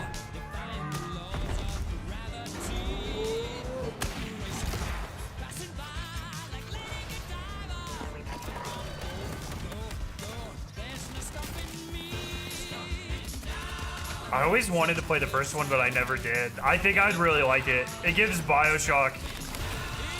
Rip copyright? Yeah, I'll be alright.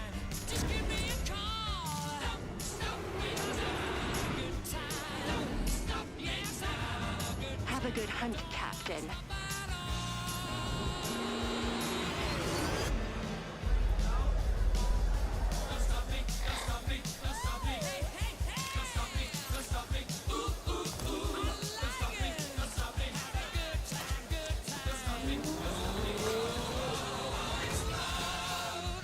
Okay, I thought those were just boobs. I mean, they were, but I thought they were like boobs. She was wearing a shirt.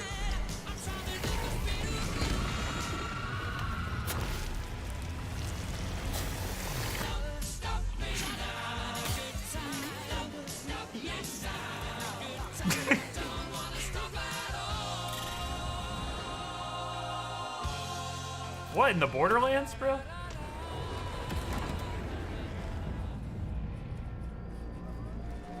Was the first one good? That's right, Atomic Heart 2 is I remember I was so excited at when it was Mundfish announced on because it Unreal looked Engine very 5, Bioshocky. a spiritual successor to the first game with a retro futuristic world on a global scale, and this time there's a greater emphasis on RPG elements and player freedom. But that, believe it or not, is not all A from spiritual Mundfish today. successor. Oh my god, they're about to announce Atomic Heart 3. Yeah, it is. It's in the sky, a giant cube. Fortnite crossover, bro! I still barely believe it myself.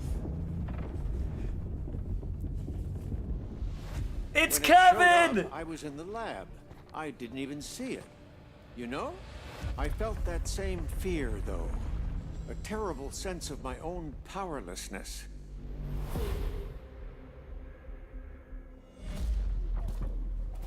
Bro, why you gotta put fucking... How did the whole of humanity miss it? And did we actually miss it? What if the cube didn't appear, but revealed itself? What if it was always there, and we've only just started to see it? Minecraft crossover.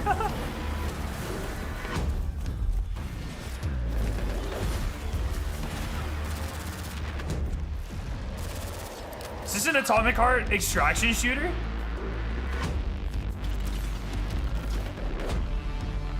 What the fuck is happening?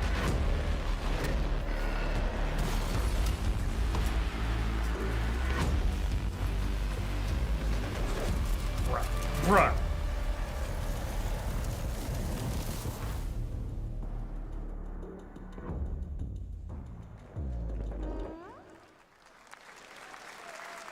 Cute little guy. The Cube is yet another new project from Mundfish, an MMORPG shooter set in the Atomic universe on a massive levitating cube you can see there, where the edges are constantly rotating to create unique gameplay combinations that are ever evolving.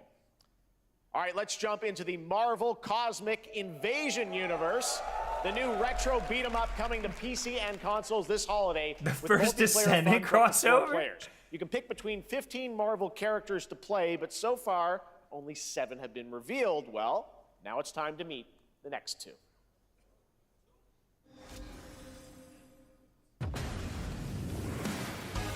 It's pretty insane for how big of a Marvel fan I am. The fact that I have yet to like be impressed by a single Marvel game. Marvel Snap was cool actually, but like literally every other Marvel game has been entirely uninteresting to me, and that's just a goddamn shame, honestly. Does this count as anime? No.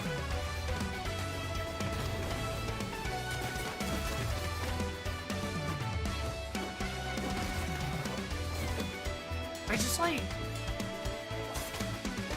do people play these sorts of games for like, I guess like dads, grandfathers? This isn't hell. Oh yeah, people did like Guardians of the Galaxy. I never got around to it, but.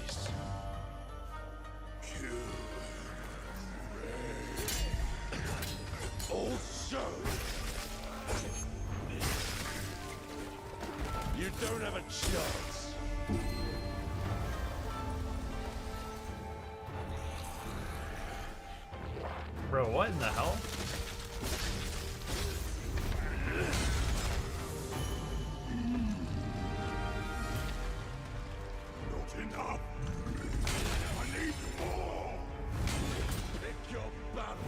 Bro, that is a strong sword.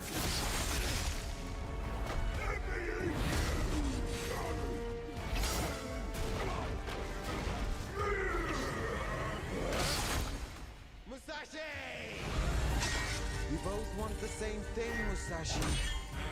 But there's only room for one at the top. And it won't be a coward who runs from jewels. Words never did work between us, did they?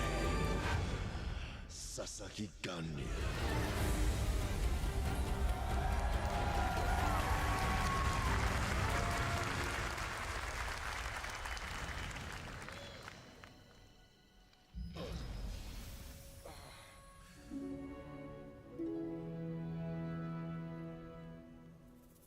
There's always an angel chick in those games like that. I learned that from Once Human. Musha, Way of the Sword, which we announced back in December at the TGAs. It is coming in 2026 and will be playable this summer at Gamescom. Now let's completely switch gears. You guys all know I love my puppets, and this next project is one I've been tracking for a few years, as a team at String Studios is using Unreal Engine 5 to create an insane digital puppeteering pipeline. It's actually a thing. What you're about to see is running completely in real time in Unreal, and I cannot wait to play it. Here is an unexpected new game announcement that combines comedic storytelling and arcade fighting action. Check this out.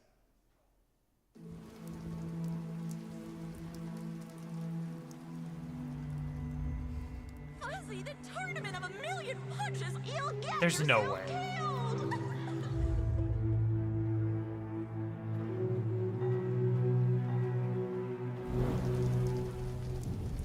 All right, you little sack of fuzzy shit. Show me what you got. What? If you're gonna be champ, we gotta transform. Why are you even here? Don't waste my time. What the fuck are we doing? Save us, Fuzzy, or we'll die.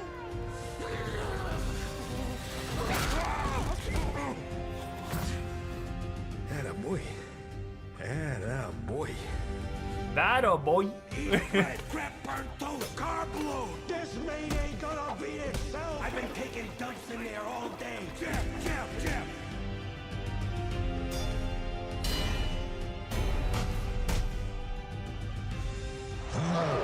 This feels like an April Fool's joke.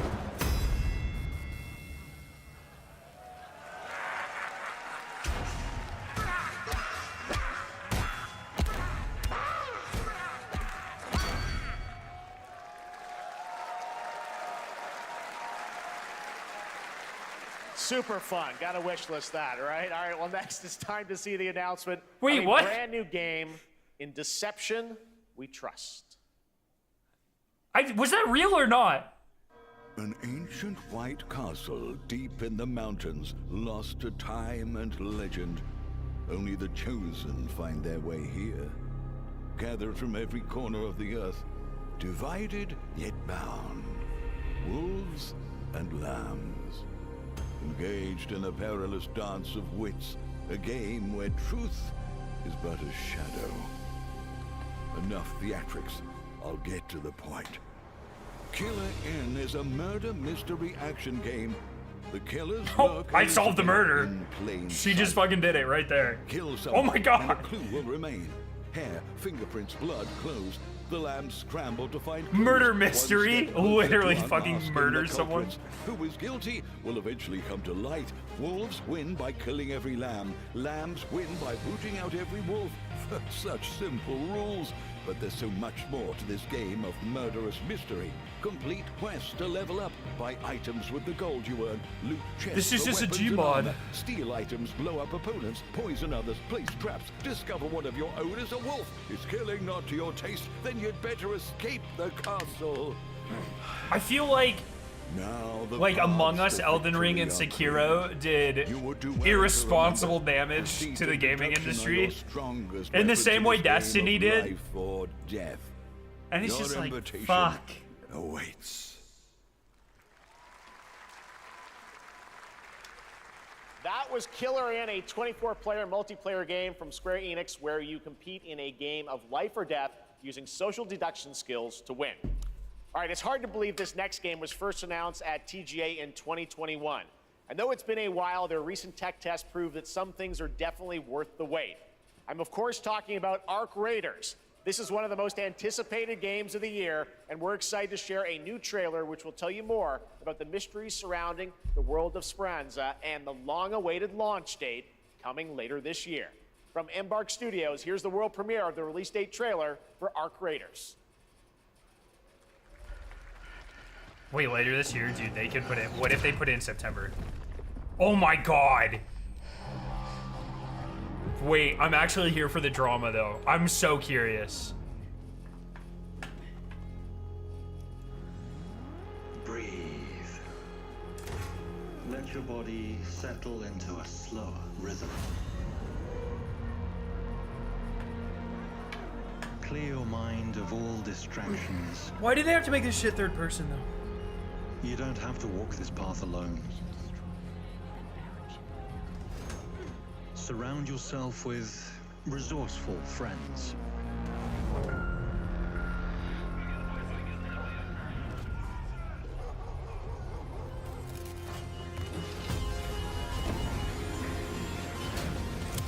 Here, Oh, they're even using marathon music, bro. That's crazy.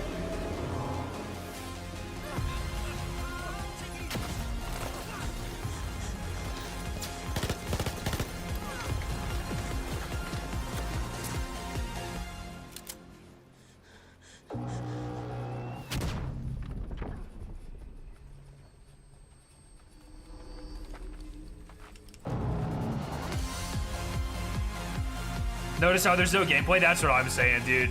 Hey, wait. Oh? Oh, that's interesting. That's right, everyone. Arc Raiders is coming October 30th, 2025 for PC and console. Congrats to Embark Studios. All right, Dune fans, now you can finally step onto the world October of 30th. Arrakis yourself. Dune Awakening combines the survival and MMO genres with a thrilling But also, cinematic like, story. I just, like, It arrives on I hope PC people in enjoy just Arc a few Raiders, like, days for on what it June is. 10th, I but you can play it cannot right get now behind on third-person Steam games, man. Advanced I just Access. cannot. Here is a brand new look.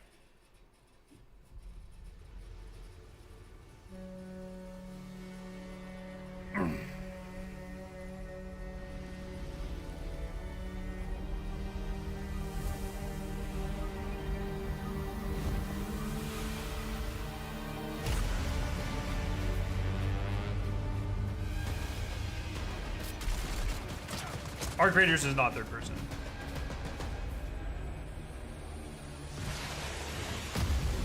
It is 100% third person.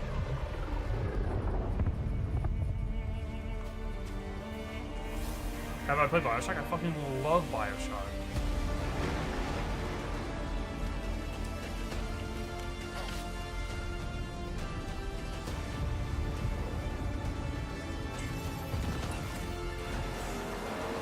Bro, it's Dune Minecraft.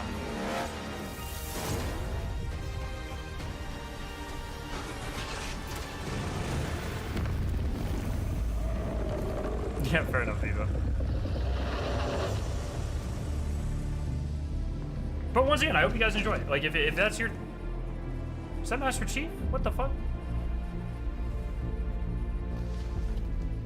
If it's your vibe, go for it.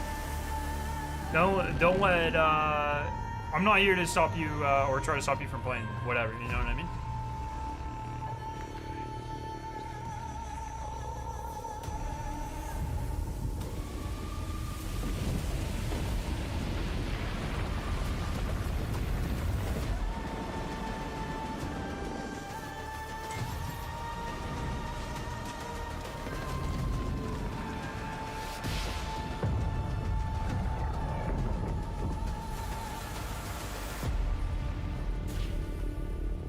What the fuck? Bruh.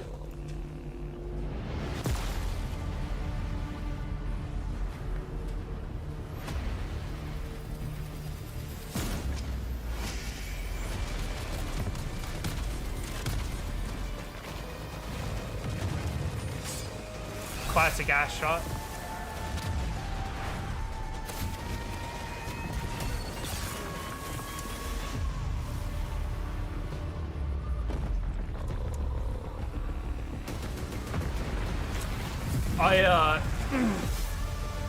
Yeah, they sent me like offers to cover art creators and stuff, but I just like, I don't take ad deals. I'm not like in stuff I don't believe in. And as soon as I watched the trailers and saw it was third person, I was like, sorry. I saw my world fall to ash, consumed by the void.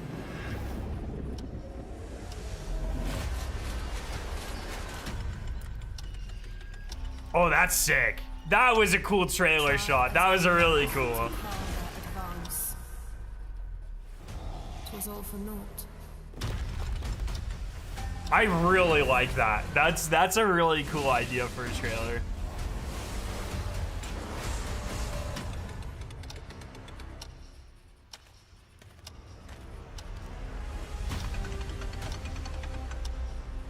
Some say time stops for no one.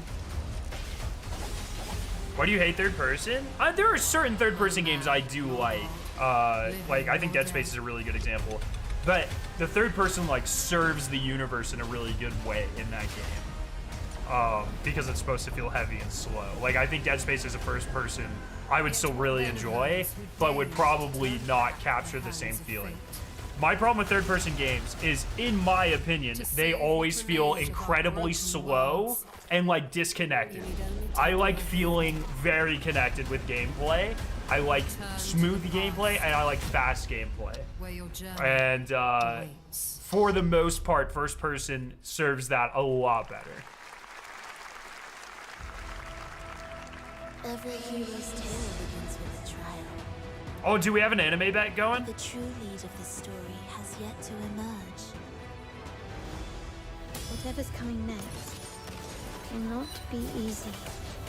I will never forget my cause. What is more compelling to you, sir? What about Mass Effect? I've only played one in the Mass Effects, 3 or 2, and I didn't like it very much. Filling that dark tower with light. Yeah, third person shooter specifically. Thank you. Yeah. I was out. So I hear you're looking for someone? The victors show no mercy to the defeated. People here What about Gears of War over the shoulder? Gears of War is kind of a really good example of what I'm talking about, where it just feels like super clunky. I never doubted that you'd end up here. I'm really curious. Yo, what's up, Sweeney? Yeah, there's been a couple interesting reveals. For Septimont this time.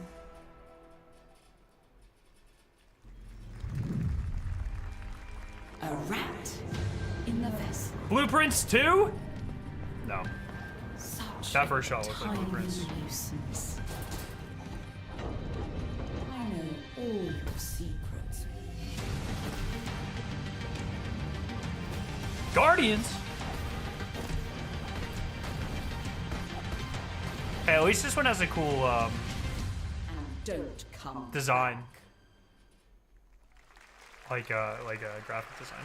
That's Mio, Memories in Orbit, a stunning new Metroidvania platformer that has a demo on Steam you can play right now as part of Next Fest.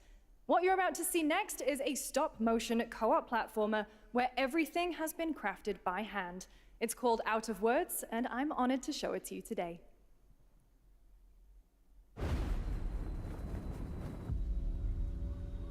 Bro, this must have been so annoying.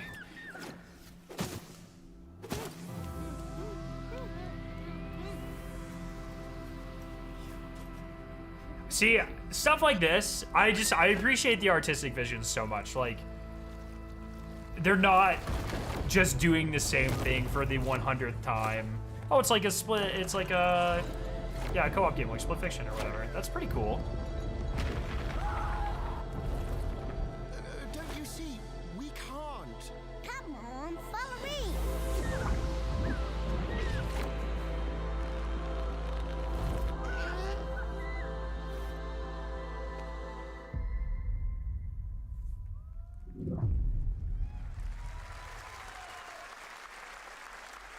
What a really unique and different game.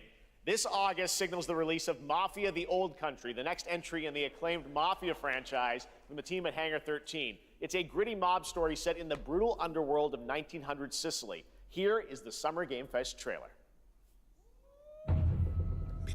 No Bungie stuff yet, awesome. It can only come from someone close. No Dying Light either. An enemy can't hurt you like a friend. Who are you? Sono Enzo. I work here. My friends, my family, my beautiful daughter, Isabella. Don Torrisi looks out for people around here. Sometimes the client is feeling less than cooperative and we need to, teach them all this.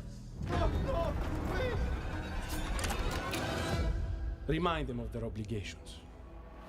This is between us and Spadaro. No Destiny news yet, Dominus. Commitment means everything.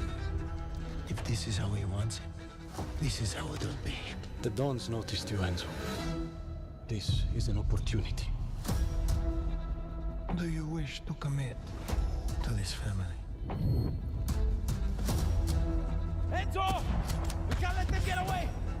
When Isabella became involved, it became our business. Vicky Puttana! This family, loyalty is everything. We do not always get to choose what we do. We can choose who we are. And who are you, Enzo?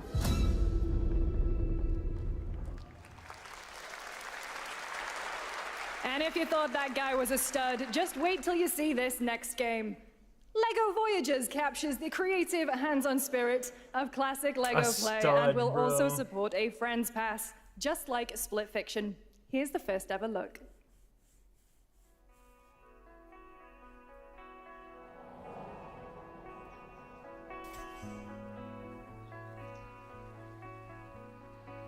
So fucking It Takes Two is the newest iteration of the thing that has done irreparable damage to the gaming industry, where everything has to be a copycat.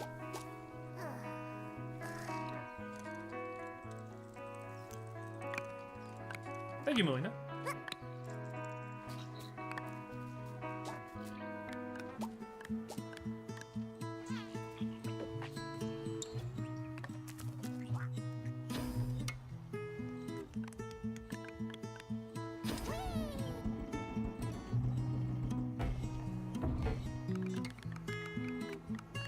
This actually like looks like, think about the mechanics of having to go back and forth and pick up every piece. That actually feels incredibly annoying. Does it not? It's unique.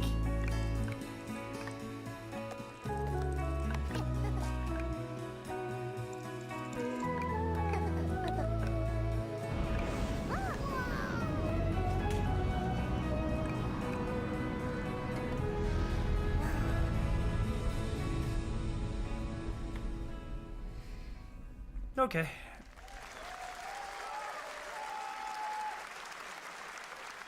Hello, Summer Game Fest! I'm Carolyn Lawrence, voice actor for a few familiar faces you might have grown up with on Nickelodeon.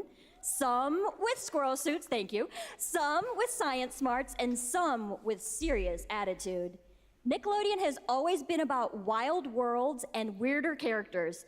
And while I'm mostly sworn to secrecy today, I am thrilled to have a hand in revealing something that brings a lot of those characters together like never before. I hope you enjoy the first look at Nicktoons and the Dice of Destiny. Yee-haw!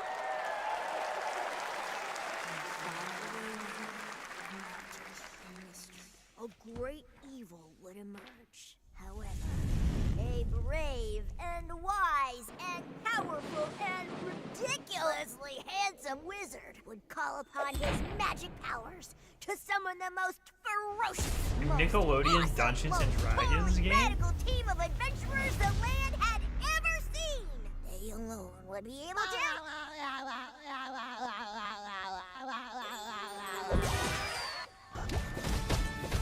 Oh wait, what the fuck? This is not at all what I thought.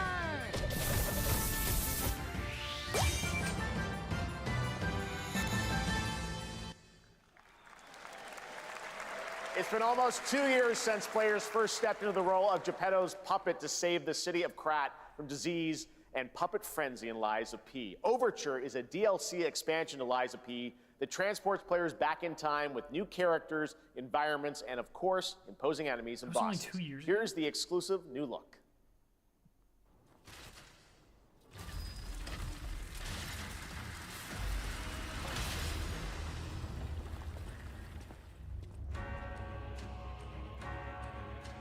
I don't know why. I thought this was way longer ago than 2 years.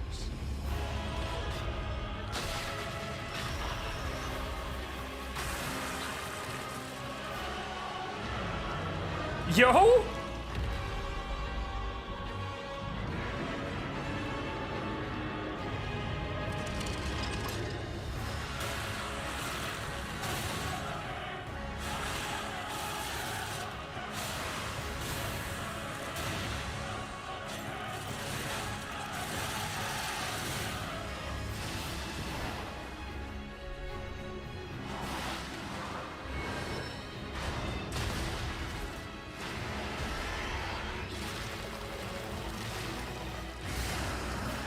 So I am a fan of this aesthetic becoming. I wish these games weren't all fucking third person, but I'm a big fan of like the grotesque, medieval, fucking gory aesthetic.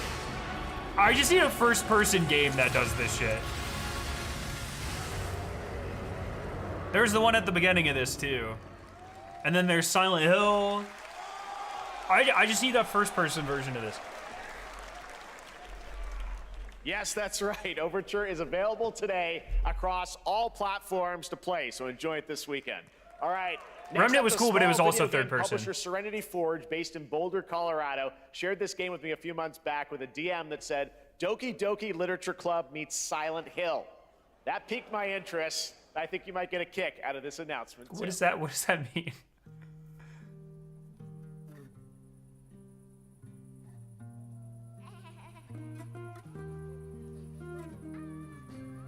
Do we have another anime show going? There's no way this is going to get like fucking psychological like Silent Hill, bro.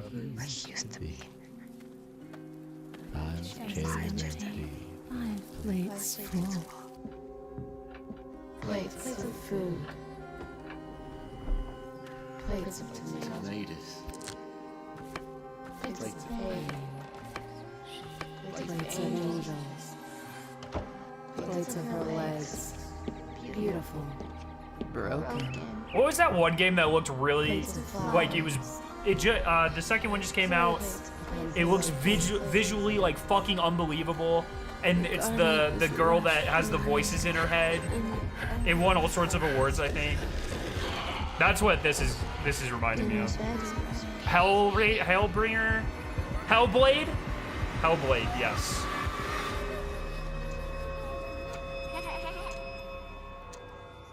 There's a hunger that feeds and blooms, and I will feed, and I will bloom. Alright, Sai. Calm down, calm down. Yeah, that's just anime Hellblade.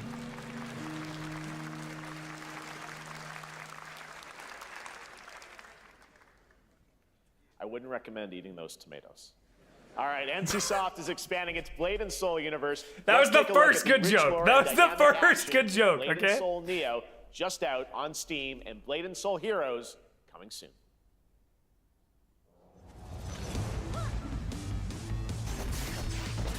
Oh no, 2 anime games back to back.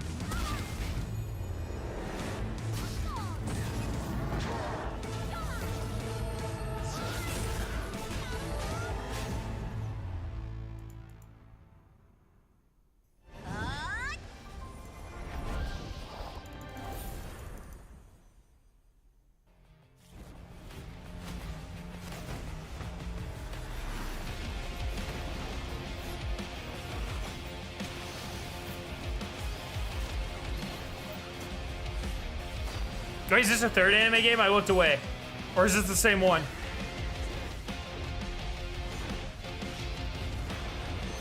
Oh, this one has a anthropomorphic cat as well. That's bonus anime points. Power World! 4 anime! Is this Power World? I think that's Power World. Maybe that's not Power World. It looked like Power World, okay? Oh, it is not. Okay. 4, anyways. Oh, it is? Oh, no, no. Sorry, you were responding to something else. Okay. 4 in a row. Or 5, maybe? I kind of lost count.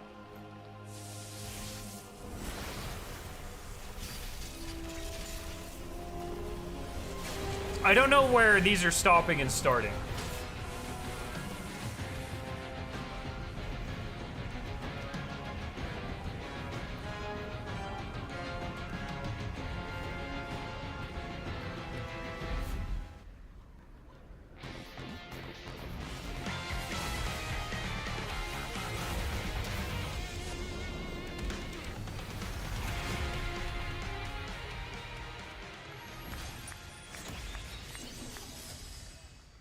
Why is there only one guy clapping for that? Oh, wait. What? Okay, 6?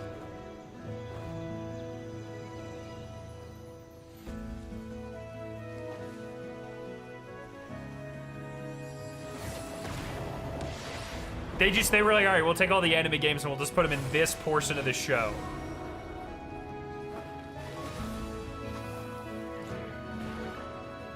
The weeb will continue until morale improves.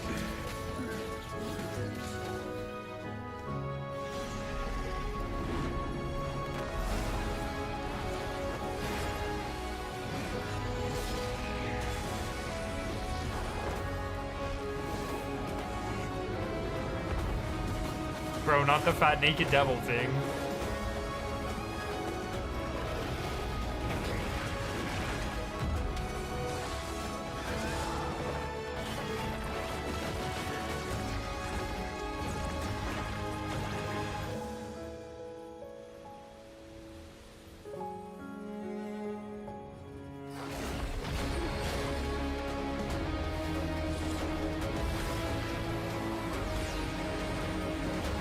They always have the same music too, or like this with guitar solos on top.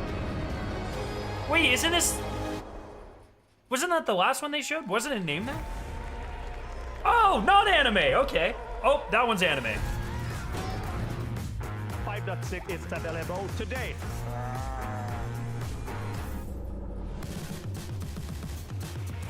This is a technological showcase set in the world of The Witcher 4. I've never played a Witcher game, but I'm pretty sure I would fucking love Witcher games. You're seeing me live in real time. Squid Game will be coming to UEFN. It started with an epic mega grant, and it's now a serious contender for Game of the Year. That Mongilsta Dive will be exclusively on the Epic Game Store. They just snuck in like 4 extra anime games there, I want to point out. Find a way.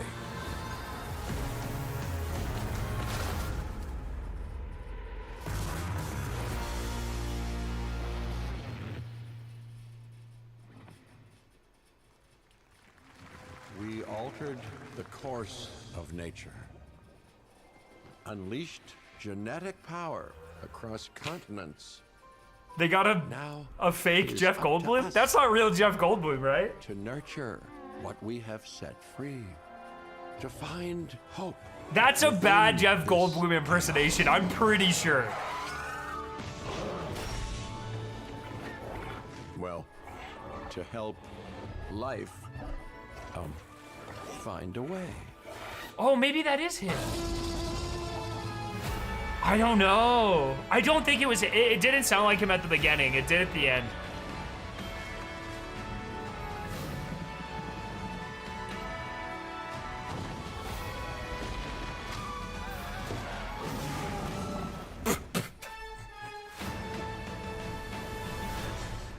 Okay.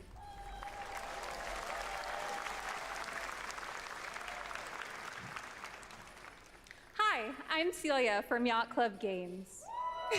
Yacht Club Games. 10 years ago, we broke new ground with our first game, Shovel Knight. Today, I'm thrilled to share a world premiere look at our next IP, Mina the Hollower. Mina continues our traditions of refining retro gameplay for a new generation. Yeah, that's a good point. You might have been It's recording a on his phone. bone-chilling adventure that it blends intense Or combat, probably not free AI, roaming maybe. exploration, and precise platforming. As Mina, a whip-wielding hollower, you'll burrow through danger and unravel the mysteries of a cursed island. A decade ago, we unearthed a groundbreaking legend. This year, we're bringing our next bona fide classic.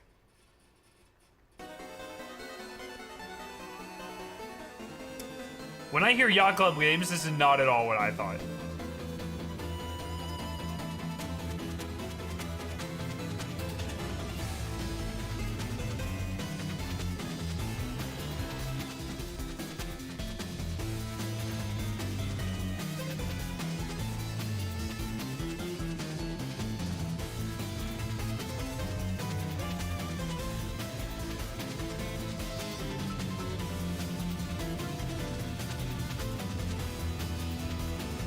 See, I find this surprising too. Like these arcade games, how many? I need to find like a popular one and find out how many people like actually play them. I'm so confused.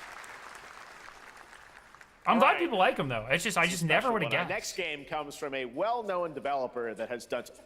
Yeah. Kyle Bossman, everyone. Final Bossman. All right. Well, let me see what this says. Oh.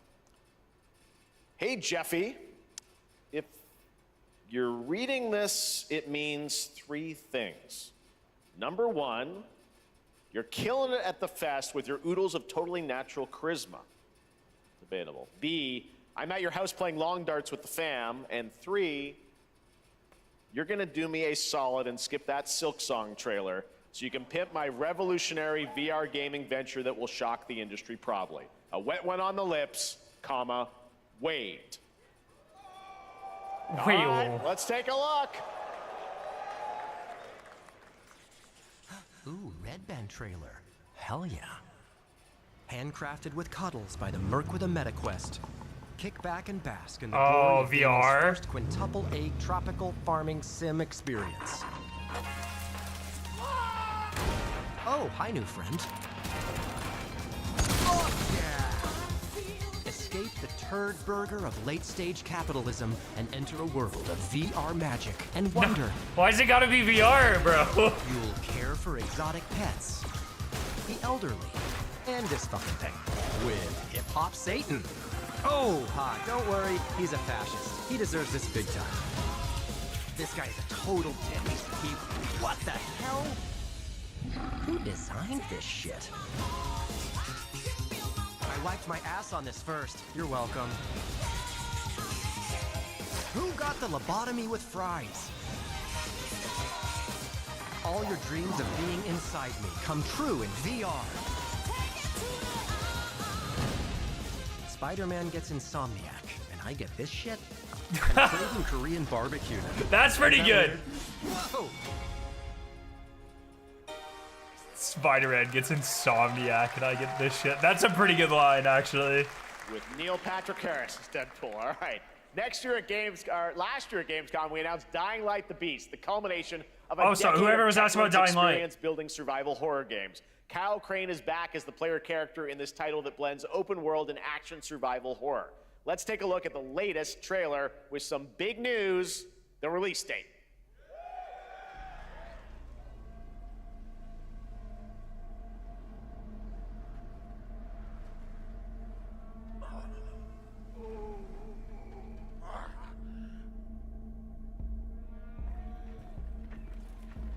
What can you tell me about the Baron? He's a narcissistic sociopath. He's experimenting on humans like they're lab rats.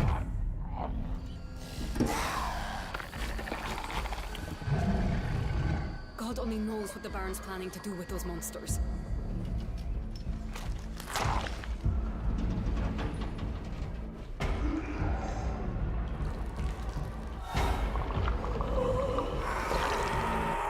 Okay, see, this is what I'm talking about, okay? I've never played these games. Why was that one guy's face blurred out, by the way? I've never played these games, but I know just from this I would enjoy this game a lot.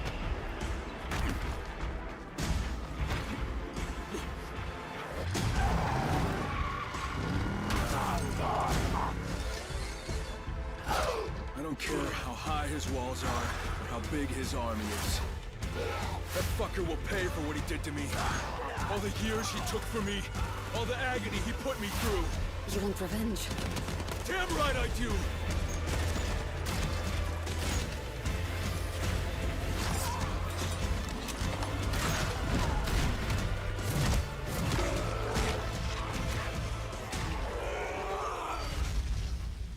Oh, okay. Are you a zombie? That looks pretty good.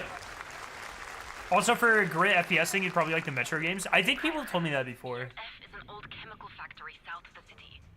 The Baron's men operate out of there. Then I'll go there and fucking kill him. That looked pretty good. I'll keep my eye on that one. The Beast is coming on August 22nd, Gamescom week. All right.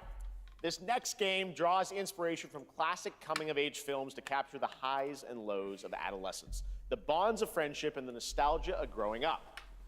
Mixtape comes from Beethoven and Dinosaur, an Annapurna Interactive, and this is your exclusive new look at this game that plays like a love letter to teenage memories.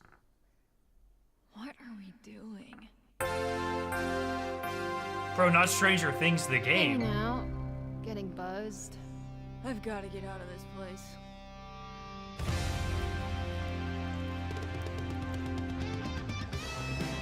At the end of an era, when everything's about to change, it's time to look back on your greatest hits. Was that a store that had a bunch of movies in it? What the fuck is that? Mom, who is it? One moment. It's the pigs, darling. Shit! This year, experience a retrospective like no other. Beethoven and Dinosaur invites you to relive the teenage riot, to spend one last night together before school's out forever. And with a soundtrack this good, it's gonna be one hell of a night. And The Cure. I love The Cure.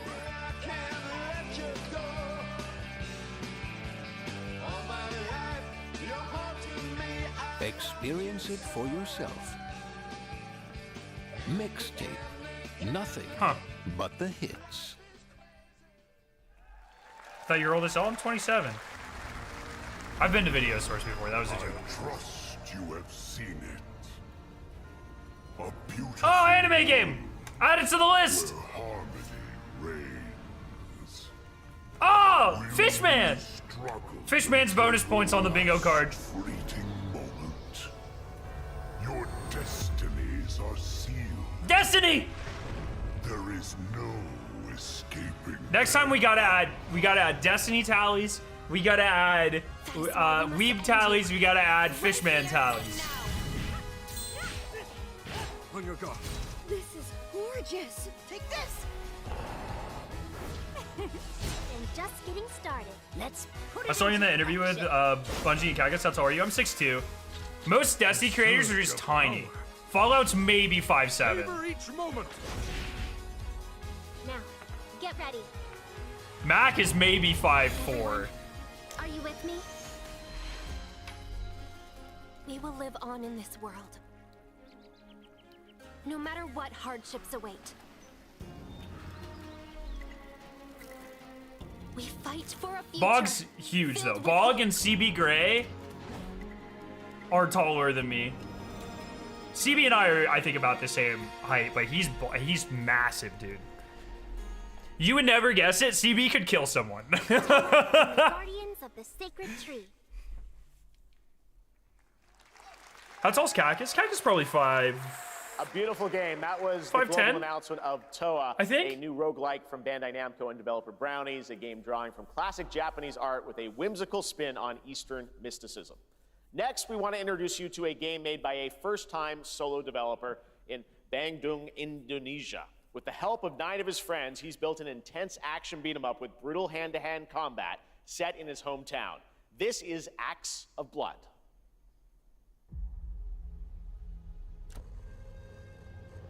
They left me with nothing. No justice, no peace. Just name some. I hear some Mick Gordon lo-fi kicking in. The hunt isn't over. When do we get the base? Not until I kill them all.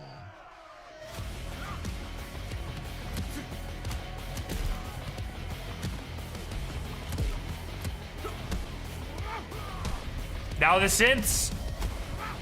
Oh, no synths?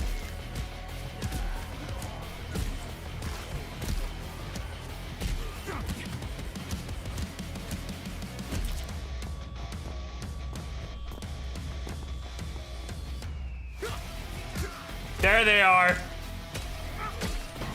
That's what I'm talking about. They're too quiet. They need to be brought up.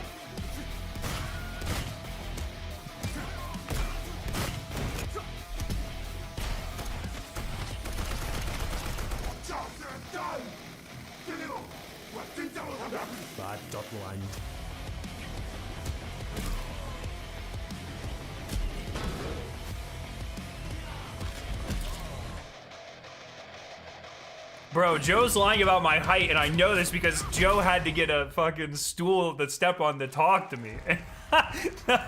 Because I couldn't hear him from all the way up here. Amazing what these solo devs can do today. Now it is time for the reveal of the next game from Montreal-based Tribute Games, the makers of TMNT Shredder's Revenge and Marvel Cosmic Invasion, which you saw a little bit earlier. If you're like me, you've been waiting for more than a decade for this reveal.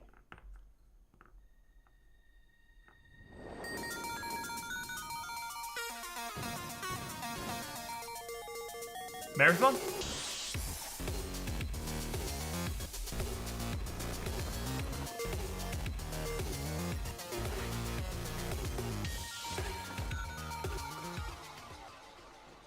Oh, is this Scott Pilgrim?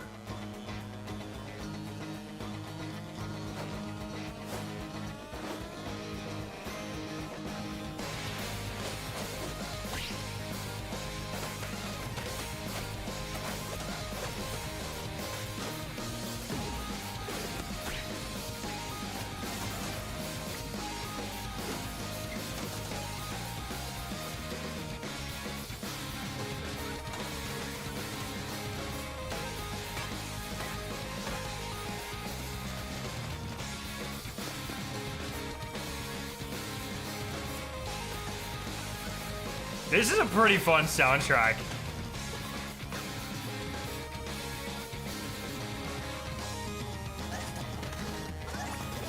I love Scott Pilgrim, like the original movie, and I was so excited to show it to Victoria, and she didn't really like it that much, and I'm so disappointed. I was like, Scott Pilgrim's back with his it's so artistic. It's like... In EX, you'll battle through space-time and the streets of my hometown of Toronto with Scott, Ramona, and 5 of their former rivals in this online 4-player co-op adventure with a story written by Scott Pilgrim creator Brian Lee O'Malley. All right, we're going to be right back, but first we have a very special message from Maggie Robertson, TGA winner in 2021 for her performance in Resident Evil Village. Was she the tall one? Ah, there you are. Wait long. We've been preparing delightful ways to make you suffer. So enter the village if you dare. We've slashed the price to be lower than ever for you simple little man things. That one. Still thirsty? Worry not, you ungrateful wretch. There's plenty more fun to go around. Now cease this foolishness and make your decision wisely. Oh! Time to goon, boys! Time to goon! Do you think they'll show the new jiggle physics? Oh, yeah, well, okay.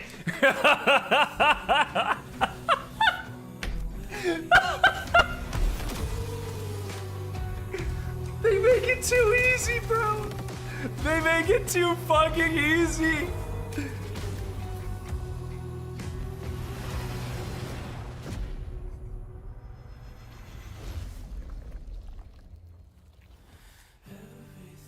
They make it too easy. Oh, that's so funny. Since the dawn of time, humankind has been obsessed with the hard. With the what?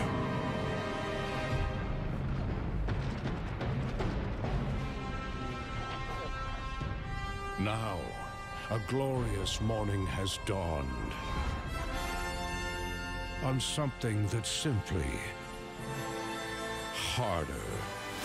Grumps will love this. Scum.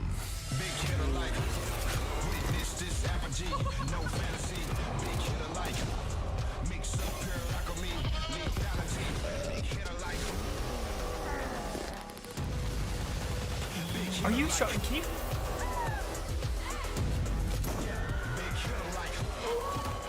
What in the fuck is happening? Do I have to black out my screen?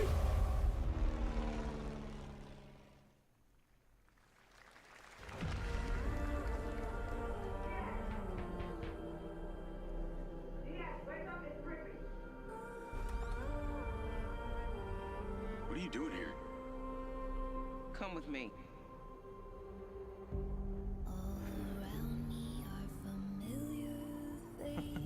Didn't these people just make First, I thought it was just broken synapses in my head. I feel like this game company just announced the game like 2 days ago.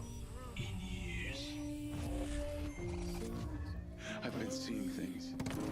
Like a part of me that's been buried down deep feels like it's just knocking to get out. I'll be seeing you around.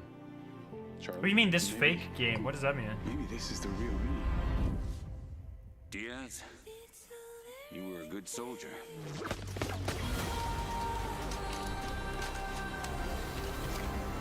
I don't want any part of your future.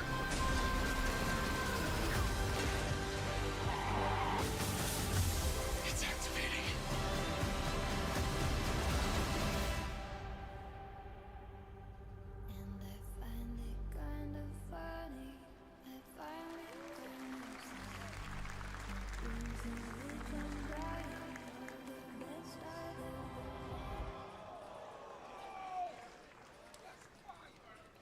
Hi everyone, I'm Hakan Abrak, CEO of IO Interactive. We can't wait for you to discover I fuck with the t-shirt under the suit on June the 10th look. From Build a Rocket Boy and IO I do that a lot. Well, yes, a lot. I do that sometimes to like Christmas noticed parties and stuff, but I'll 84 usually have like a will be band tee underneath. contracted I think for that's such very a sick special look. assignment in Red Rock City. This week, Oh, this is the same company. I recognize like the Cabal Shield logo. This week we finally revealed 007 First Light to the world, and your reactions were heartwarming. It's coming in 2026, but we want to make the wait more exciting.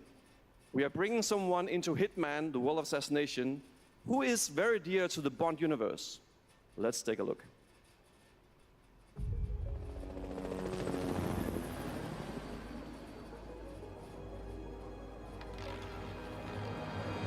Your target is the elusive shadow banker, known only as Le Chiffre, a financial mastermind with suspected ties to the criminal underworld. He has arranged a high-stake poker game at the Casino Monarchique in Paris. Our clients have deemed this unacceptable. I've invited these people for a reason. I know their weaknesses. Mr. Rengang, he's too impatient, and Miss Bai, well, she likes a drink. Don't know about the newcomer, Mr. Smith, though. He's the only wild card. Well, this is turning into an interesting evening. Welcome to the VIP room here at the Casino Monarchique. Reaper. Unusual name. Names are for friends. Wouldn't you agree, Mr. Le Chiffre?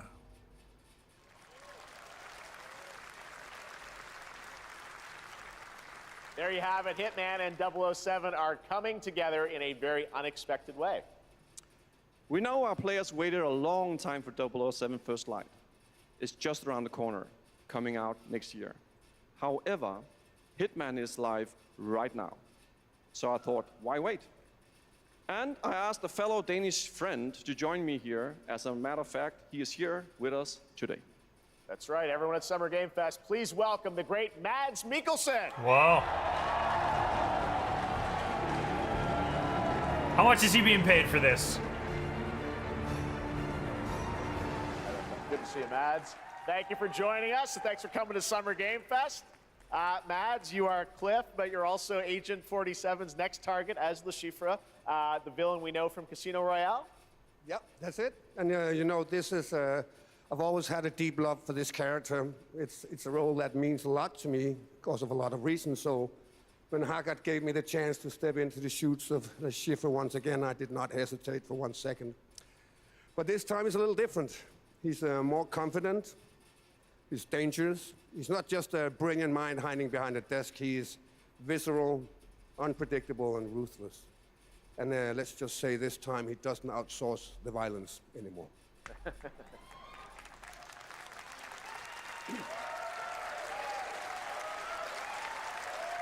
So this mission is set in a casino in Paris. We want to make an homage to the movie Casino Royale while keeping surprises for our players. James Bond and Agent 47 have very different set of skills, and the mission will be handled in very different creative ways. Yeah, he's not going to beat me in poker. He's going to figure something else out. So I guess it is not just about the shot, it's about the bluffing around the table this time? Yeah, sure, exactly. Yeah. It's the Chiffre is always like 2 steps ahead of you. He reads you before you read him, so it's a little like bringing a chess player to a poker game. We built the mission to allow several parts, unexpected characters, appearances, and even custom poker mechanics. Wow, all right, well, when do we get to play this?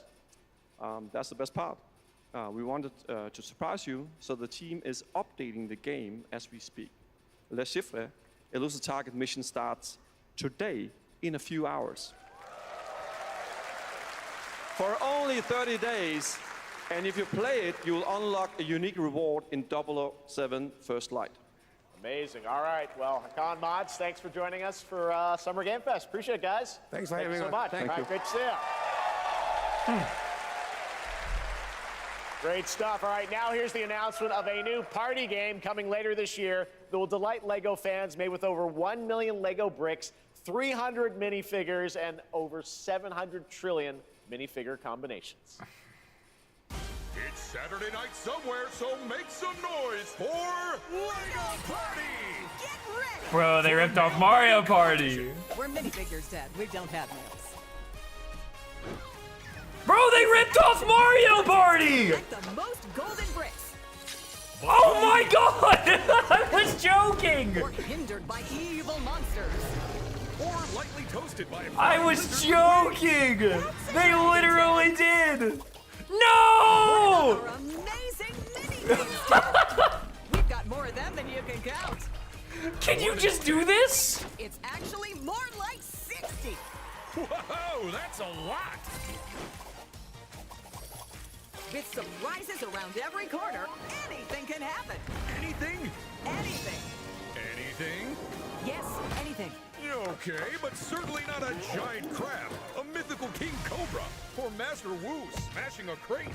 Those were literally just on screen, Chad. Wow! We've got all that and more in LEGO Party! Bro, how? Whoa, that is looking mighty tasty. Wow.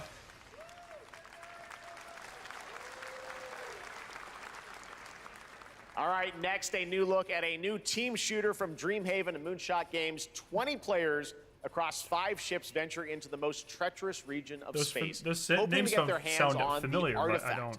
The game is called Wildgate, and the open beta starts next week during Steam Next Fest. And we're also very happy to announce the game will launch on July 24th for PC, PlayStation 5, and Xbox. Let's see what it means to get into some serious space shenanigans.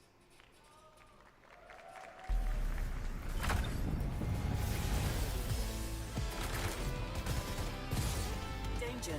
Reactor overload.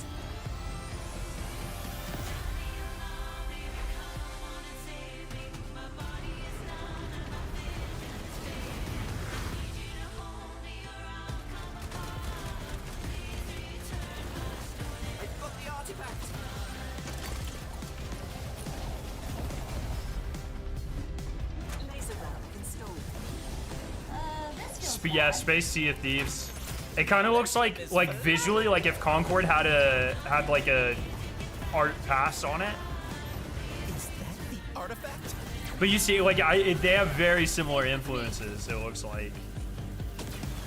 This'll be good. But, like, there's actually color in this one. Good thing that wasn't our ship. Huh.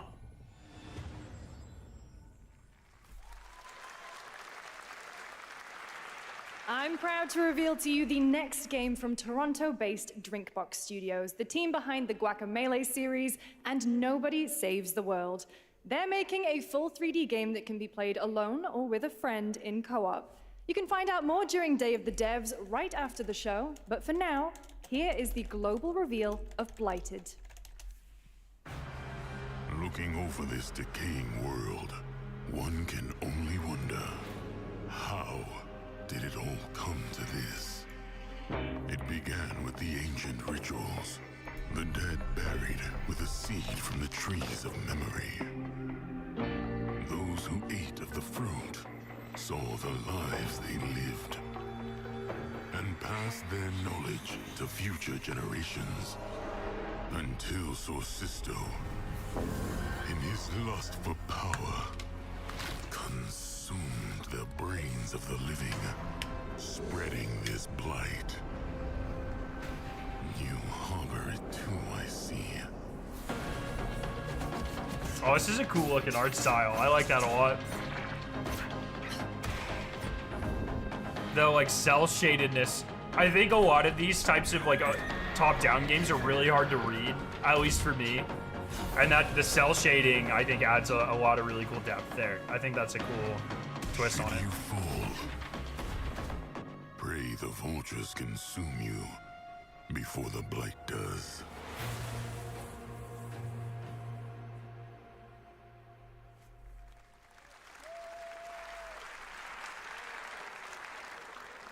There is more Blighted coming up right after the show in Day of the Devs. All right, next is a first-person survival action horror game from Team Clout. It's a new team of 50 with founders in Canada and Armenia. They partnered with the new Munfish Powerhouse label to bring this insane Unreal Engine 5 game to life. You have my attention. Unpredictable monsters and visceral dismemberment. Here is your first look. You have my attention, okay?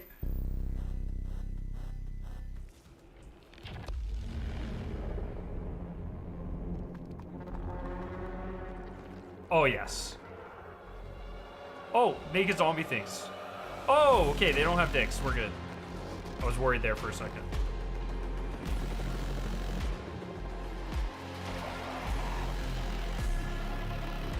Yo!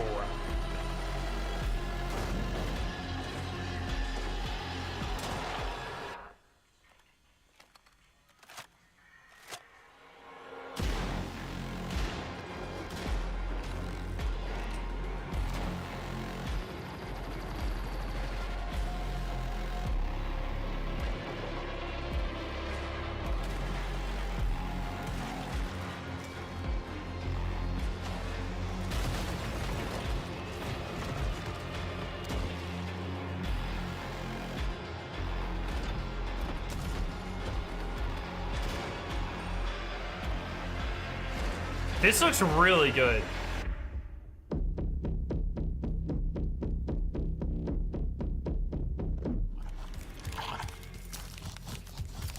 Bro, not the cop body cam. He fucking kicked the zombie baby, bro. Poor little babies. All right, Mecha Break is one of 2025's most anticipated shooters, with its previous beta amassing over 300,000 players on Steam. 1 second. I'm 3 million players in total. I'm following in this that you game explore studio. A sci-fi universe and pilot powerful mechs with immersive aerial and ground combat. As a top wish-listed game, players are clamoring I'm to following know the just shit out one of that. That thing. looks sick. When is the release date? Well, here's Mecha Break's latest trailer with the answer you've all been waiting for. Growing Martian zones force the Thalassic Federation That looked awesome. to advance its Project Enterprise.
I have no idea what's happening.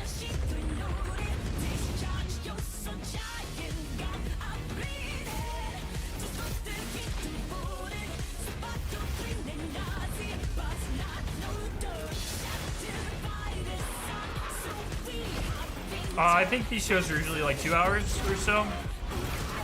Fuck, Game Awards last year felt like it was 10.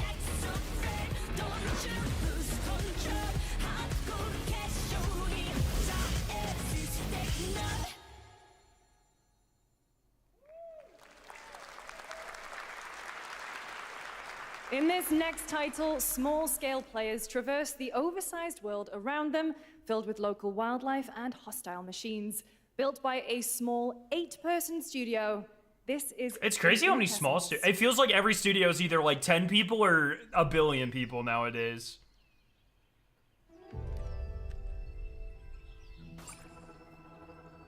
Mechanicals approaching.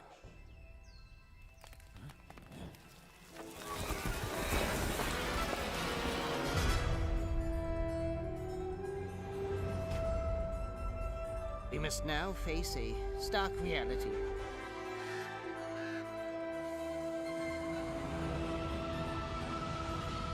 The industrial civilization we were expecting to join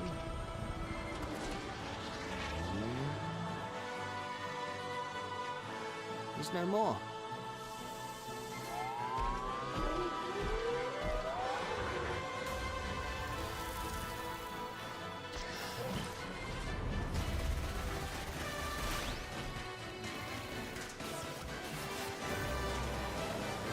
Too much screen shake, man. That's giving me a headache. Whatever it takes, we find a way.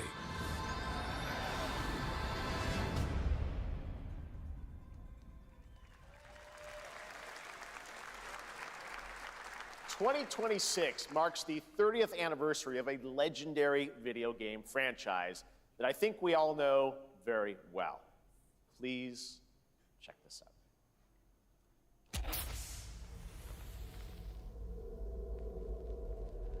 Happy birthday to you. Oh, is it just another remake? To you. Happy birthday. Happy birthday. Happy birthday to you. And to celebrate early, a special message from Takeuchi-san. マギーさんありがとうございます。カプコン竹内です。皆様のおかげでバイオハザードも30周年を迎えることができました。ありがとうございます。さてお待たせしているバイオハザードの最新作なんですが、もう少しだけ、あと瞬きするぐらいの間だけお待ちいただければと思います。それではこれからもバイオハザードシリーズよろしくお願いいたします。ありがとうございました。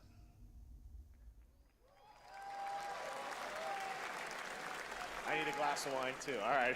Thank you, Takeuchi-san, for that. They're very gonna pull special Elder message. Scrolls. We See you in cannot 5 wait years, for when the time is buckos. right to share more leading into the anniversary of Resident Evil.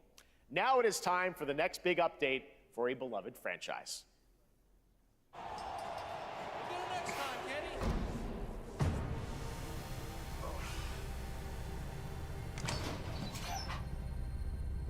Let's rumble.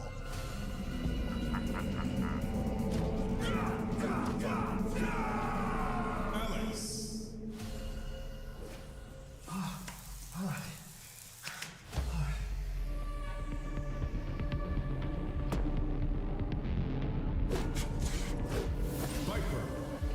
What the fuck is happening?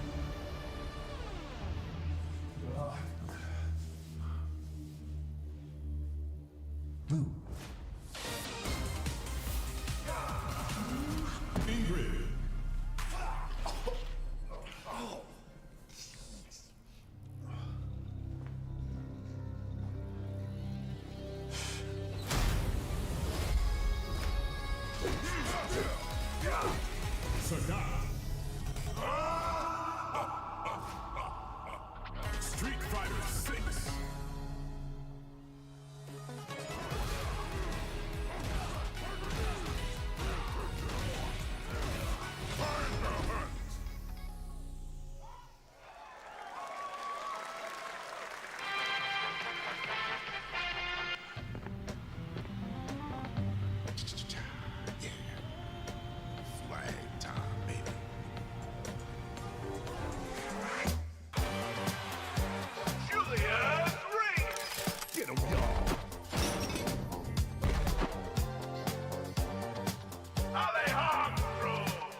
This does look very Team Fortress-y.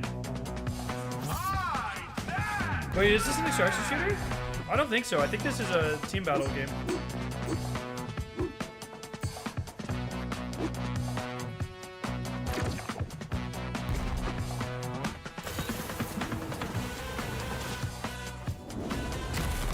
I'm now quite confident this is not an extraction shooter. Yeah, very Darwin Project-y, yeah.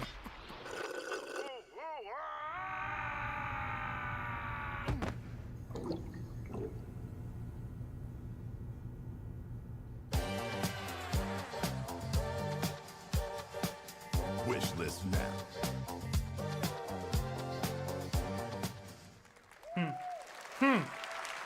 That was Last Flag, a new online action game from the new indie studio Night Street Games, which is the ultimate game of capture the flag set in the 1970s. As you saw, the closed alpha will be starting later this year. Next, we have a beautiful new trailer for a Souls-like action RPG game developed in China by Lenzi, Wuchang Fallen Feathers, which is launching on July 24th. Here's a look.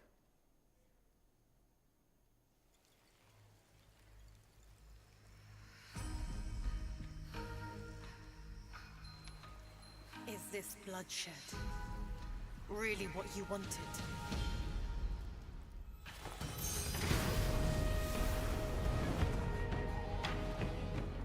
Fate is all set in stone.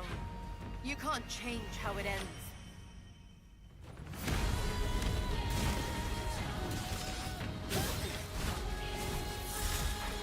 Yeah, I haven't been really blown away by anything. The game with the zombies where you kick the kid, that was cool. I'm really excited for that. Bird Lady, that's another one for the tally. There's always a Bird Lady. But other than that, I haven't been too impressed with anything.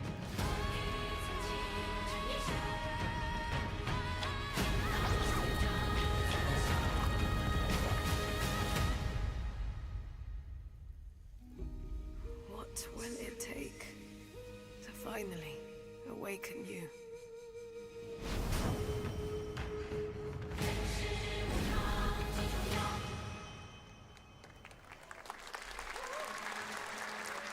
Cover screen, cover screen. Gotta rescue them. This is what we gotta protect. We cannot choose when people's dreams get snatched up out here. Find dres, find master kill, find judge, find method, find Freek, you find camera, find ghost face killer. Where is the Wu-Tang Clan? Find them. What?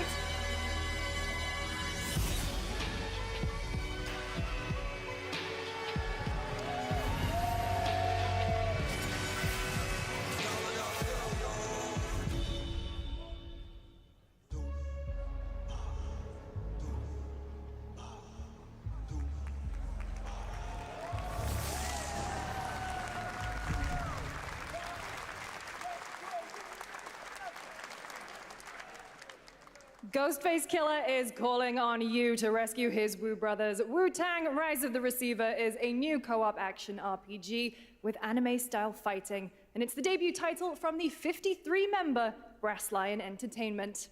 Now, here's a new look at Guild Wars 2, which has new updates, including player housing, and is free to play. This weekend, to celebrate SGF, you can take advantage of double XP all weekend long.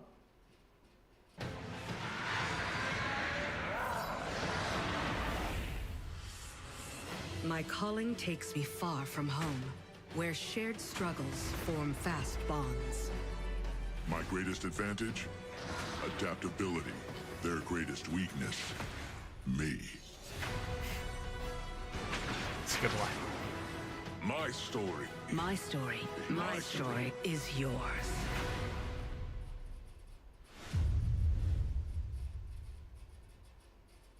I don't know if that was Petra.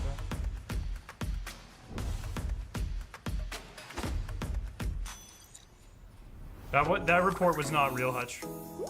It was clickbait. Shadow, you're in a game!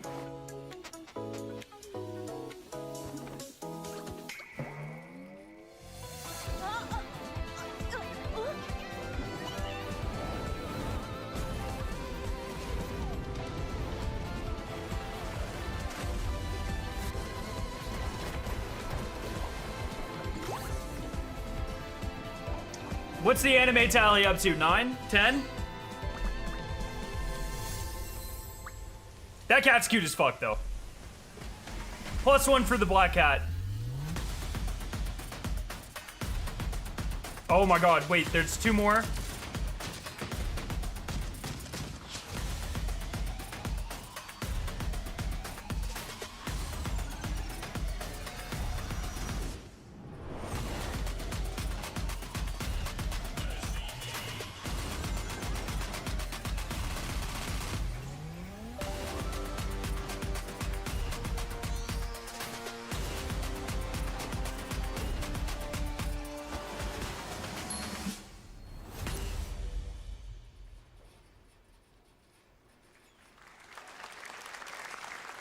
You're never gonna guess what happened.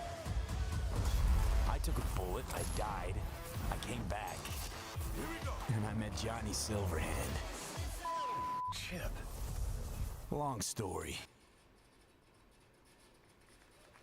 Here is another game throwing back to a classic animation style. Enter a surreal world where you're a down-on-his-luck outcast who has to battle his inner demons, literally, in this action roguelike. Here's Into the Unwell. Oh, not anime. Bro, not the kazoo theme music. That's crazy.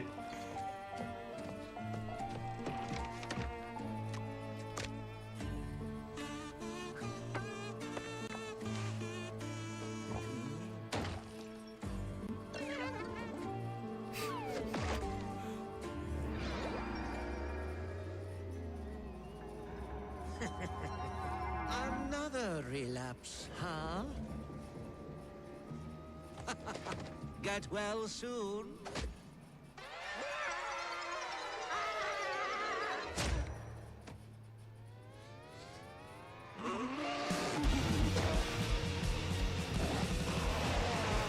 Maybe it's too much for someone like you.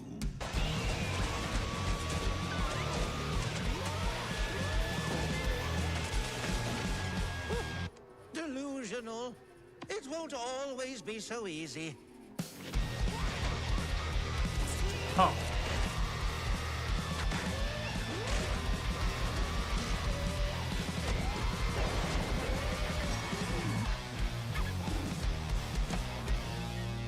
You still look a little unwell.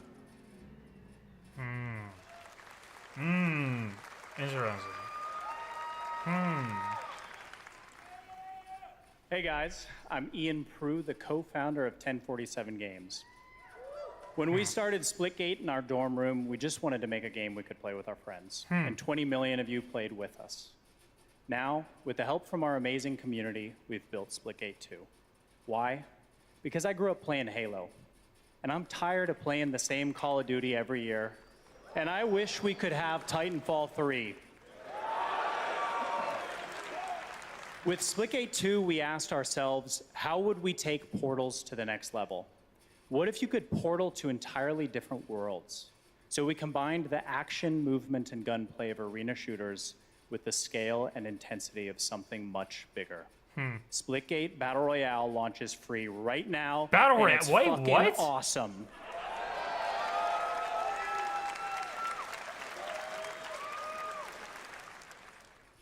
Just look at that border placement. Expertly done. This is the epitome of sport. Calling out at the fucking Call of Duty and then just like what the fuck just happened?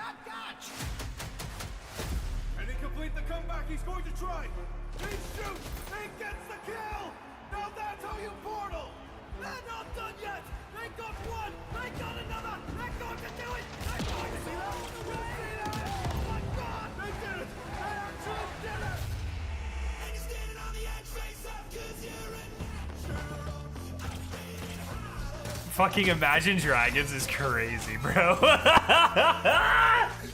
That guy is not doing himself any favors. They should probably get like a communications team. Battle Royale with Imagine Dragons and the Dude Bro market rep. This is, are we back in 2008? What's that? What is this?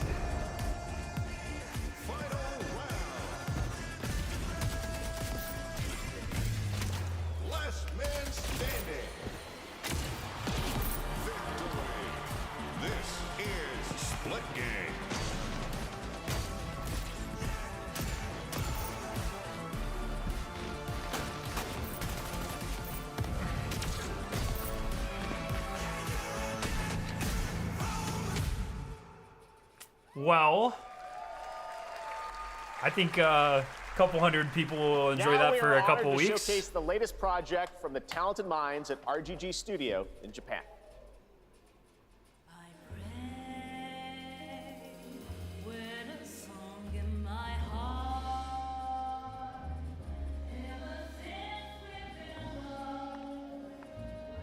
Admittedly, they do seem to know their Halo fan market. Huh.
Got a name?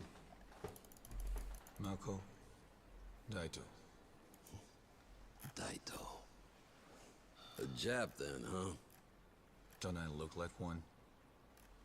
You're not? So, what are you then? Sana. 俺が知りてえや。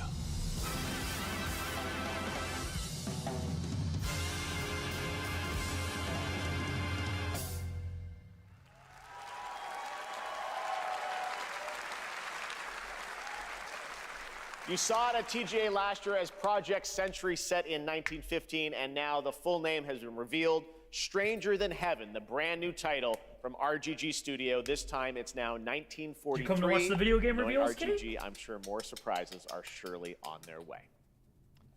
All right, well, we're almost done here, but we do have one final, very special global game announcement to share with all of you who've been waiting. Kitty, are you ready? Today we've showcased a lot of projects from teams around the world, including many brand new studios, and we're proud of that. But this one comes from a studio that is no stranger to delivering blockbuster games time and again. When I first got a glimpse at this project last summer, I was absolutely blown away by the scale, scope, and ambition of this developer's vision. And while there are many places, really any place, this game could have been revealed, we are so deeply honored that we get to share it with the world right here at Summer Game Fest. Assassin's Creed, bro?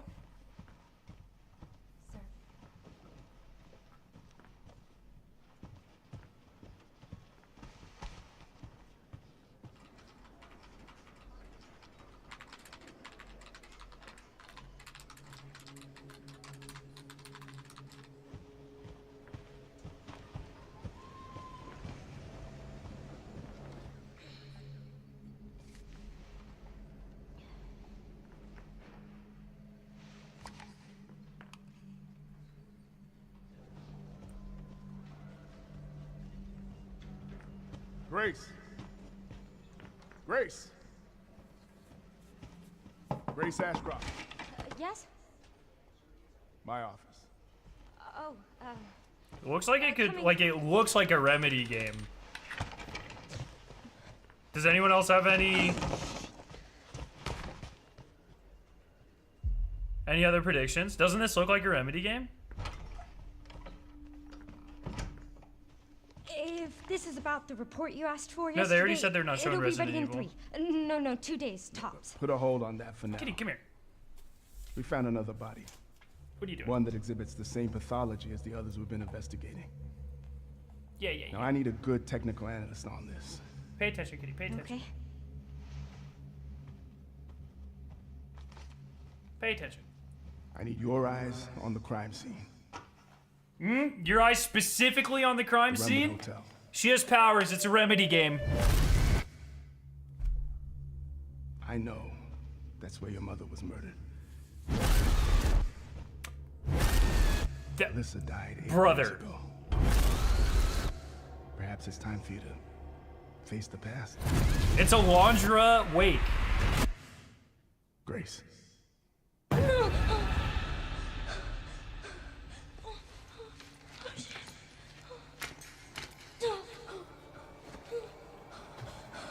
What is this?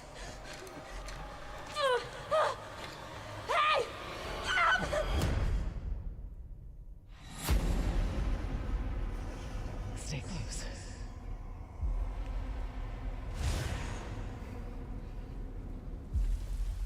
They're coming. I know now that you're the one that I've been searching for. The special one. The chosen one. Miss Ashcroft. Investigating all these strange deaths, huh? We need to keep our voices down. Have you seen the same shit I've seen? Please know that you are my hope. Everyone's gone. No, they just showed the new Silent Hill game.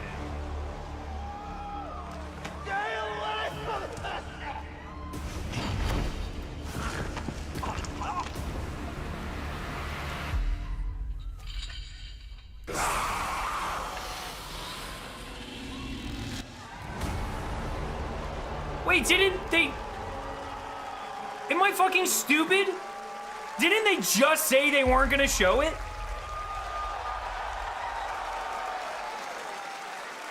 Did the guy literally not just say? There you have it, Resident Evil Requiem. And it will be playable to fans this August at Gamescom, where we'll also be hosting Opening Night Live on Tuesday, August 19th. Resident Evil Requiem marks a bold shift for the franchise, both in tone and gameplay, and today's reveal isn't just about survival horror. Expect high-stakes cinematic action too, with much more to share soon leading up to its launch on February 27th, 2026. Amazing. Thank you, Capcom. That was an amazing announcement. Glad we kept it a surprise. All right, that's going to do it for our live Summer Game Fest show. Let's thank our co-host, Lucy James. No Did you do a great job, Bioshock, everyone? man! Good job. Lucy got to see the trailer for the first time. I know. Too. I can't believe it. You kept that so secret. Very top secret. All good. All right. Well, there's much more Summer Game Fest to come. Make sure to visit summergamefest.com to see a listing of all the digital events this weekend. You can watch and to highlight even more games, including the Xbox Games Showcase on Sunday. And stay tuned online to see coverage of many of the playable games at Summer Game Fest Play Days that's taking place this weekend in LA.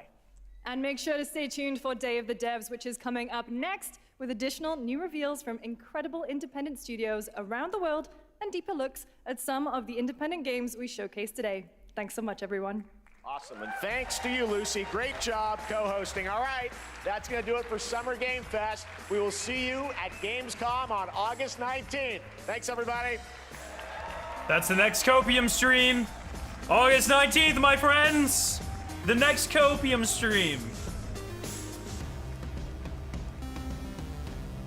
All right, chat. Well, I need to go eat dinner and prepare for the hockey game, but I have a world's first reveal of my own for you, where I just uploaded a 2-hour video where I sat and I talked with one of my friends, Ryan Gillum, excuse me, and he was at the reveal for Edge of Fate with me.